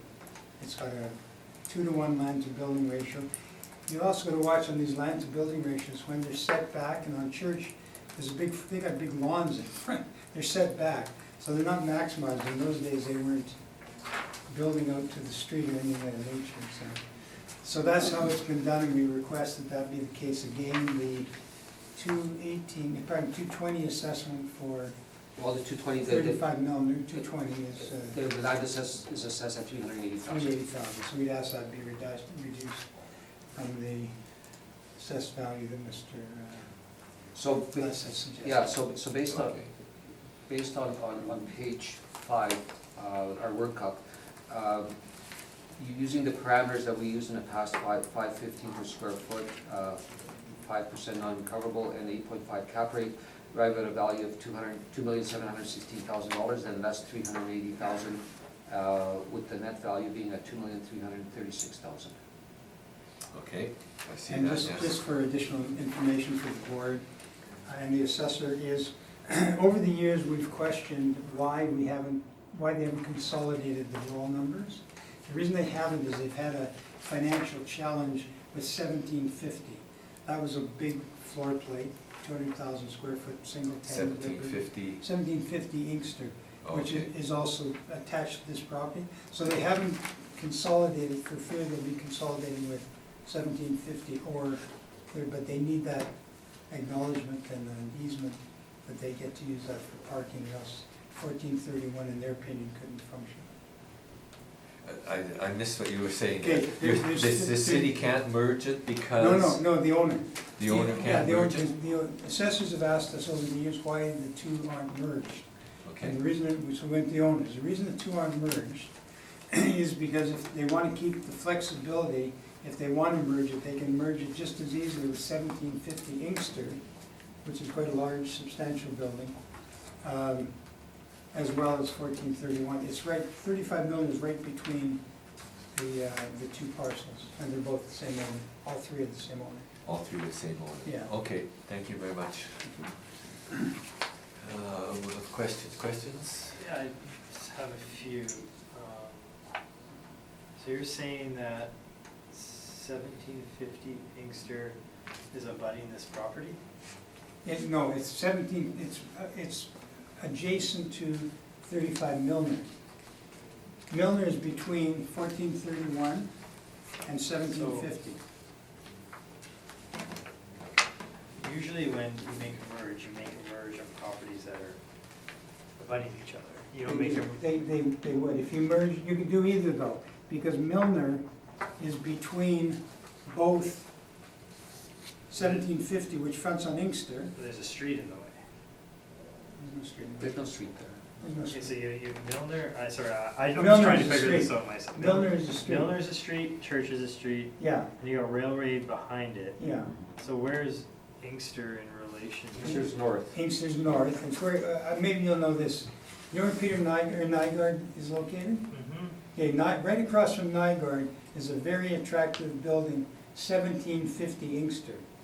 Sure. Has just been converted to multi-tenant, it's owned by artists. Okay, so but then. So they also own, and then as you keep going south, after you go to this building, the next one is an empty lot called Milner, which is used for parking for the next one, which is 1431. So you could merge rolls on the most most obvious one, because it helps with the land to building ratio, is to merge the two rolls with 35 Milner with Church. Right. But they haven't done it because they're keeping their options open on 1750 Inkster, because it's a major redevelopment. Okay, well, I do a lot of mergers with the city, and I've never seen a point where we've merged a property that's, I don't know how many properties away from the other It's one. next, they're abutted. So you're saying 47? Milner thirty- and 1431 touch each other. No, I know they are, 1431 and Milner. But I'm confused about the Inkster part about it. Well, Inkster's. So why can't we merge 35 and 1431 then? This is basically what I'm Well, they asking. can, Okay, but they don't want to do that because they may need 1431 to help them with their challenges on 1750. So they haven't merged it. okay, They want to help 1750. all right. It was Red River Packaging, it was a 200,000 square foot. They, for 5 years, they tried to lease it and couldn't, as a large floor plate, and so they demised it. And now, they're looking at how to continue utilizing that building, because there's still lots of space at the back of it. But Milner is between 1431 Church and 1750 Inkster, which are the same owners. And if logic would dictate if they merged roles, they would merge Milner and Church. Right. Yeah, that's right. But I'm just telling you why they haven't yet, because they have some, I'm somewhat confused on why they haven't, but that's fine. yeah, they haven't. That's fine. So you brought in a brief from 2018 and a decision from 2016. Yeah, What was the decision on 2018? 2018 was confirmed. Okay. And was confirmed with the deduction for the land. I see. So could they, so this is on a different roll number. Milner's a different role. So Right. theoretically, they could sell that property. Yeah, absolutely. Yeah, it's vacant commercial. The problem is access and egress, because it's 1 acre sliver. It's rectangular shape. And then you have, and retail is very restricted in Inkster Industrial Park. And this was only a 1 acre piece of land, so the development opportunities are limited. The only thing logical would be down the road to merge the roles. And so this property, you're taking the assessed value, you're deducting it from the assessed value. Capitalized value of the. Capitalized value of 1431, Correct. because you feel that 1431 can't be sold without it. Well, it's important, that you can't get the tenants in there. It'd be You very can't difficult. get, you can't to get tenants in there without 35. That's their opinion, that's why they do it. All right, This is, by the way, this is not uncommon, I had about 4 of them this week. We had one yesterday, CDI building on 280 Graham, where the parking lot is 2 buildings removed, but we deducted off the value. all right, no more questions on that part. Capitalization rate, no questions on, just again, with the leases, when I went through before, I named the ones that needed to be corrected, and again, if you take off the larger ones over 100,000 square feet, it works out to $5.85 per square foot. So I feel that's probably a more accurate representation. But yeah, sorry, no more questions. Richard? No questions. Can I have a copy of the court order? Yeah, sorry. You want the brief as well, or just the word? I have a copy of the brief, Okay. I just, thank you. Oh, you want this one, Michelle? You have the brief? I have the brief. Oh, yeah. This one here, this one. Okay, you're okay? Yep. Very plastics, moving away. No, we've done all the ones. Oh, you finished? I have a couple of questions. Oh, On the cap rates, you're asking here that we change that the cap rate be set at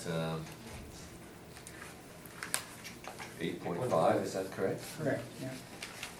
But you've included in your brief here industrial cap rates by this Mr. Preto. Correct. In the industrial section, it shows a low of 6.5 and a high of 7, and you're Mhm. asking us to set it at 8.5? Because those are investment grade properties, Mr. Buss.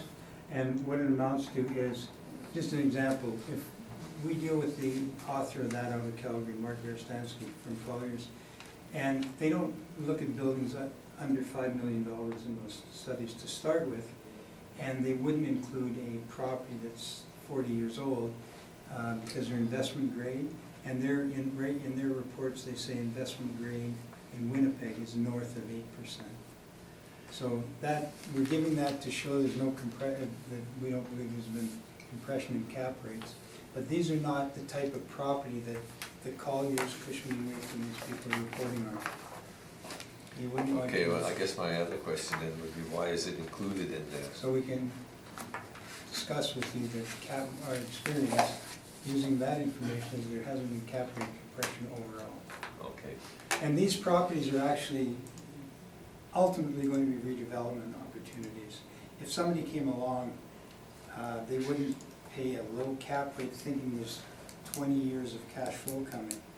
And for pension funds and REITs, real estate income, there has to be passive income. It's not supposed to be tenant turnover and vacancy and da-da-da, because it's your pension fund and everybody else's Okay. monies. You're seeking showing a lease rate of $5.15 per square foot. And you said that was unchanged from the last Yes, we're using assessment that, cycle? because we were I think operating. lease rates haven't increased at all over those years, over the years? No, it's competitive, not really. What's happening, Mr. Buss, is that the world is changing. I just finished Terracon on Kenniston, and their industrial properties are much different than these, much different. And Elan and off Dulo, they've all had decisions recently, they're different. These are dated, they're functionally Yes, certainly. obsolete, to be honest. But we're using comparisons from the same era and stuff, that's why Yeah, I'm same era, questioning but it. there hasn't We don't been- want to start. there's not a lot comparing of- the two. It's a battle to keep tenants in these older buildings, and they keep them well maintained, they respond to the people's every whim, because it's Okay. important to keep them, because they're And hard to find tenants. Just further to that, I'm very familiar with this building because my wife worked in this particular building, and the company that she has worked for is actually moving out very shortly. Yes, that's right. That's a major vacancy, how, Yeah. 50,000 square feet? Yeah, it's, well. Did you, okay, my next question is about the deduction of the value of 35 million. Did you check to see if it had been deducted from 1750 Oh, no, I can tell you it Inkster? hasn't, I just said, no, it has not. Okay, Absolutely not, 100% no, it has not. okay. The only reason I brought that up is people have wondered why, before now, the owners haven't merged the two, because it seems very straightforward, and it is, and they haven't to keep flexibility. Would it be fair to say that they haven't because it suits 1731 Inkster or 1750 Inkster better than the church property? No, That's why they no. don't want it merged with the No, church no, property? 1750 was a great property, it was Abitibi. Why don't and they merge it with 1750 then? Well, they don't need to right now, the one that logically they'll merge it with, if there's no further problems, if they lease out, get leased up in 1750, then they'll just, they might, if they merge it at all, they'll merge it with 1431. Because 1431 needs it, more than 1750, but 1750 is a big project, it's a $20 million assessment, I believe. So as I mentioned earlier, the company that's gonna be moving out is called National Energy, and they occupy presently about 27,000 square feet, and that part of the building is gonna be vacant unless. Until they find a tenant. Yeah. And they've notified their movement, but do you know if they did it by the reference date?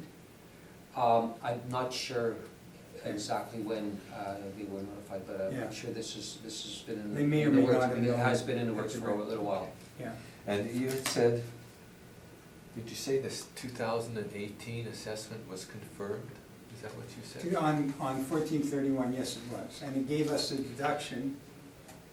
You have. Of the 380 two, whatever. well, at that time it was Yeah. less than 380, Whatever. but you Correct. got the deduction, but Yes, we did, though yeah, excluding that, the Yeah. value was was confirmed. confirmed, yeah. Okay, and do you know what the new ratio would be when you add the land from 35 Milner in with That's the 1 acre, so.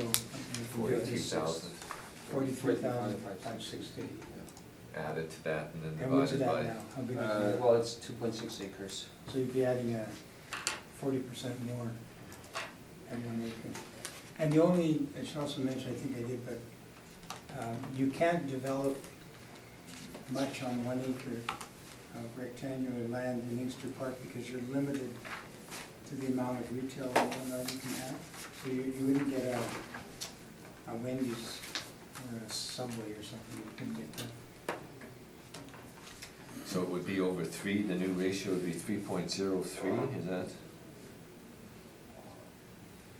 3.3, and how big's the building? How many square feet?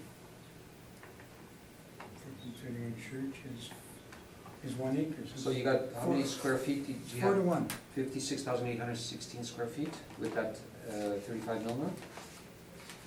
Should go to 4 to 1, Mr. West. 4 to 1? I think so, roughly, I'm just guessing. I'm not guessing, I put it in my head, but my head's not where it used to be. I had it 3 something, but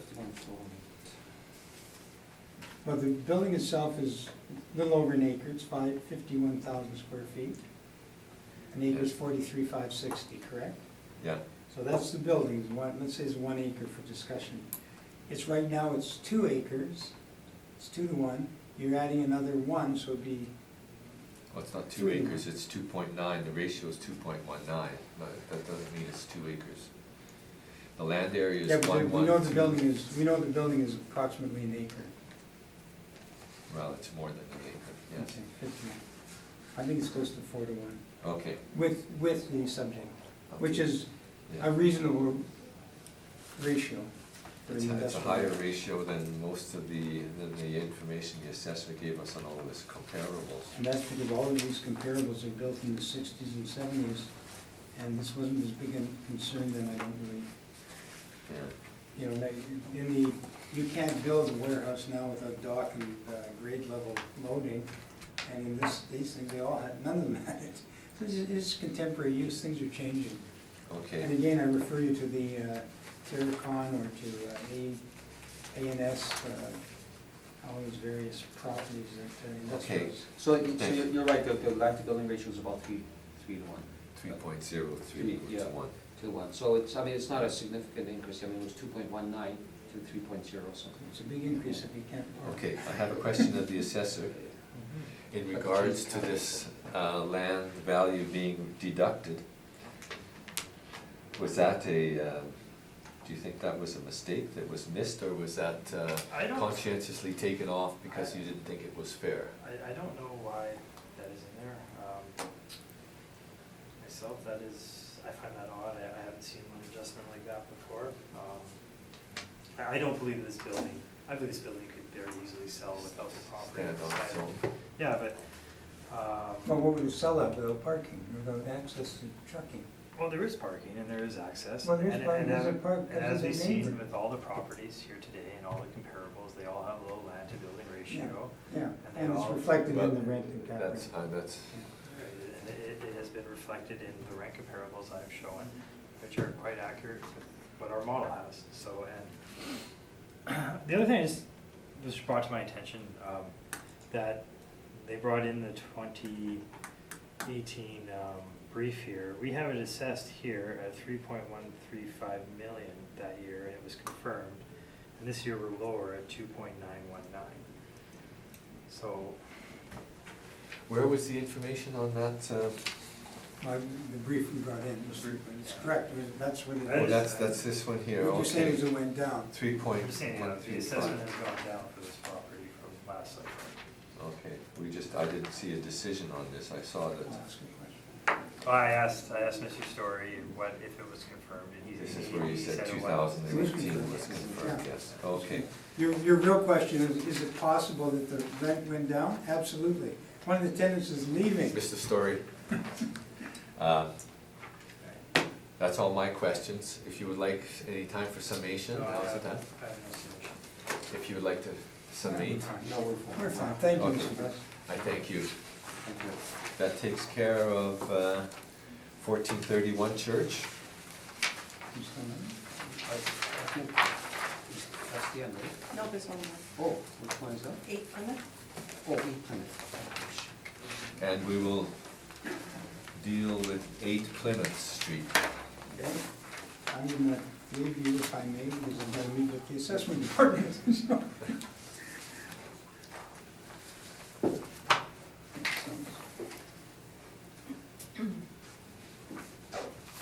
Excuse me. Okay, take care. Record it. Yeah. Okay. Questions? Have a good day. Good rest of the day. Good rest of the day. Enjoy the sunshine. I hope your power comes back on. Yeah, me too. Okay, so 8 Plymouth Street, the roll number is 14064640300. The assessed value is $2,919,000. The actual year and effective year built for the same in 1974. The wall height is 24 feet. The land area is 98,130 square feet for a gross floor area of 36,969 and a land to plan of 2.65. Quickly look at the building on page 8 of my brief. An idea of the location on it. Again, it's in the Inkster Industrial Park between Burroughs and Church Avenue. You can see lower down the street view picture of it. Excuse me 1 second, I'm a bit behind you. Okay, on page 8, Yeah. Yeah, page 8, yeah. you see the front of the building. See the front of the building, yeah. And then on page 9, you can get an overhead view. You can see that it's on Burroughs and on Plymouth Street, kind of at the junction there. And there is a set of tracks that run in behind it. And there's an overhead view and some side views on page 10. You can see the loading docks at the back. So we'll go through the rent comparables on page 3. Again, they range, they're all within the industrial Inkster Park area. They range in lease starts from 2011 up to 2017. The lease terms range from 3 years all the way up to almost 8 years. And the leased areas range from as high as 27,000 square feet to as low as 5,125 square feet.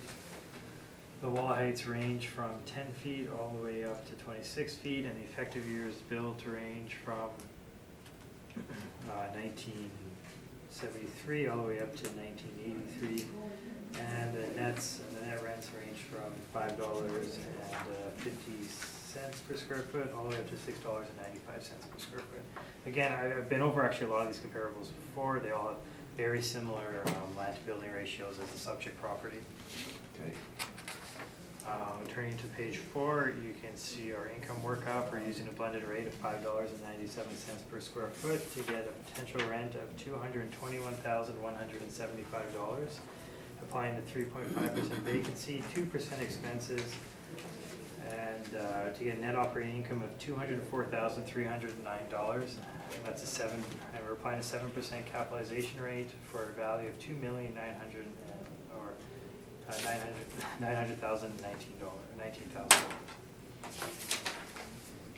Page 6 is our capitalization rates. page 7 is municipal assessment act excerpt. Again, we're gonna go to page 12 of the brief, and we're gonna look at the net income of this building. Would be the second line down of the income statement at 949,339. So it's 949,339. So that's in comparison to our $204,309. Again, I feel that, capitalization rate evidence is 14, and recoverable expenses is page 15. I feel the value of $2,919,000 is fair and equitable and should be confirmed. Thank you. Mr. Sikowski, questions of the assessor on Yes, the thank you. information he has presented? Yes, thank you, Mr. Russ. So if we take a look at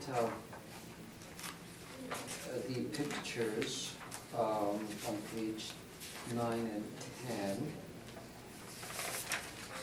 take a look at like picture page 10. So do you not think that that space in the back of the building is very narrow and would be very difficult for bigger trucks to maneuver into the loading docks? Yeah, it's difficult and it's not impossible, as we can see a trailer parked there. Yes, there is one, there's a trailer park there, but do you think that would affect the value of this property? Well, again, as we look at the market, we see that similar buildings with similar land to building ratios are renting out for what our model's at. Even the rent rolls show that they're renting out for $5.75, $6, $5.25. So they're right in the market range. Okay, that is the only question I have. Okay. Richard? No, I'm fine, thank you.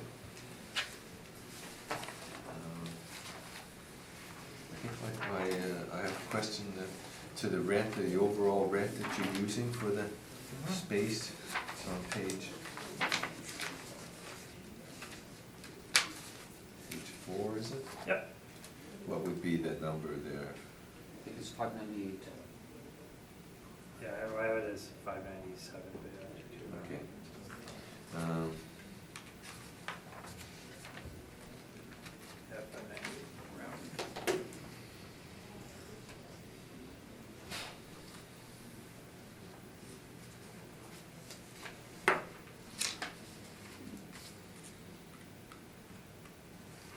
That's all my questions, thank you. Mr. Sikowski, if you'd like to lead us through your... Yeah, so it's same arguments that applied to the previous properties. Though, however, there was an error on our page 5 of our brief with respect to the workup. If you look at the workup, our workup, and our request to lower the rate to $5.15 per square foot, the rent should actually be $190,545 as opposed to $175, and I have the new workup. Oh, okay.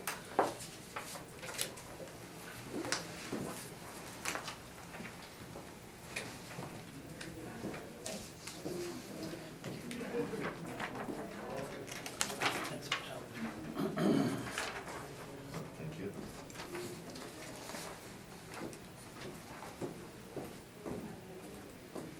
So,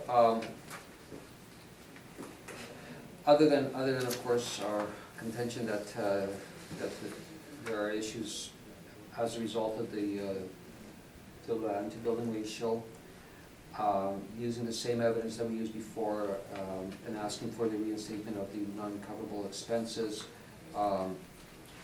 we are asking that the assessment be reduced to $1,995,000.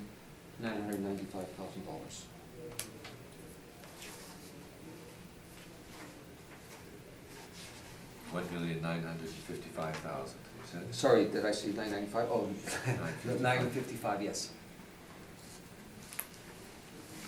Okay, and is that your presentation? That is the presentation, yes. Questions from the assessor? The only question is that error that was corrected, so it's fine. Okay. Richard? No question. I have a question, and actually I don't know if it's fair, but it's a question on the brief that the appellant has submitted and on the income statement. On page 12, I believe, net income, Sorry, the appellant or the assessor? I'm asking the appellant, Oh, sorry, okay. on the assessors, on information in the assessor's brief. You don't want to answer it, you don't have to, because it's not Oh, your it's brief, it's the same question as you had asked before, right? but- Yeah, Mr. Story said something to do with accounting. Yeah. Is that yeah. a similar That situation would be here? a similar situation, yeah, I saw that as well. Fair value gain on property, okay. And the 515 that you're asking in rent, where does that come from again? That is on evidence that was submitted, which, That's based on leases on the yeah, property? yes. Is it in your brief someplace, the leases in place? Yeah, on page 29. So it's the same document that was submitted with the other properties. Oh, I see, these are, yes, you're using market value rents from Yeah. the area. Okay, and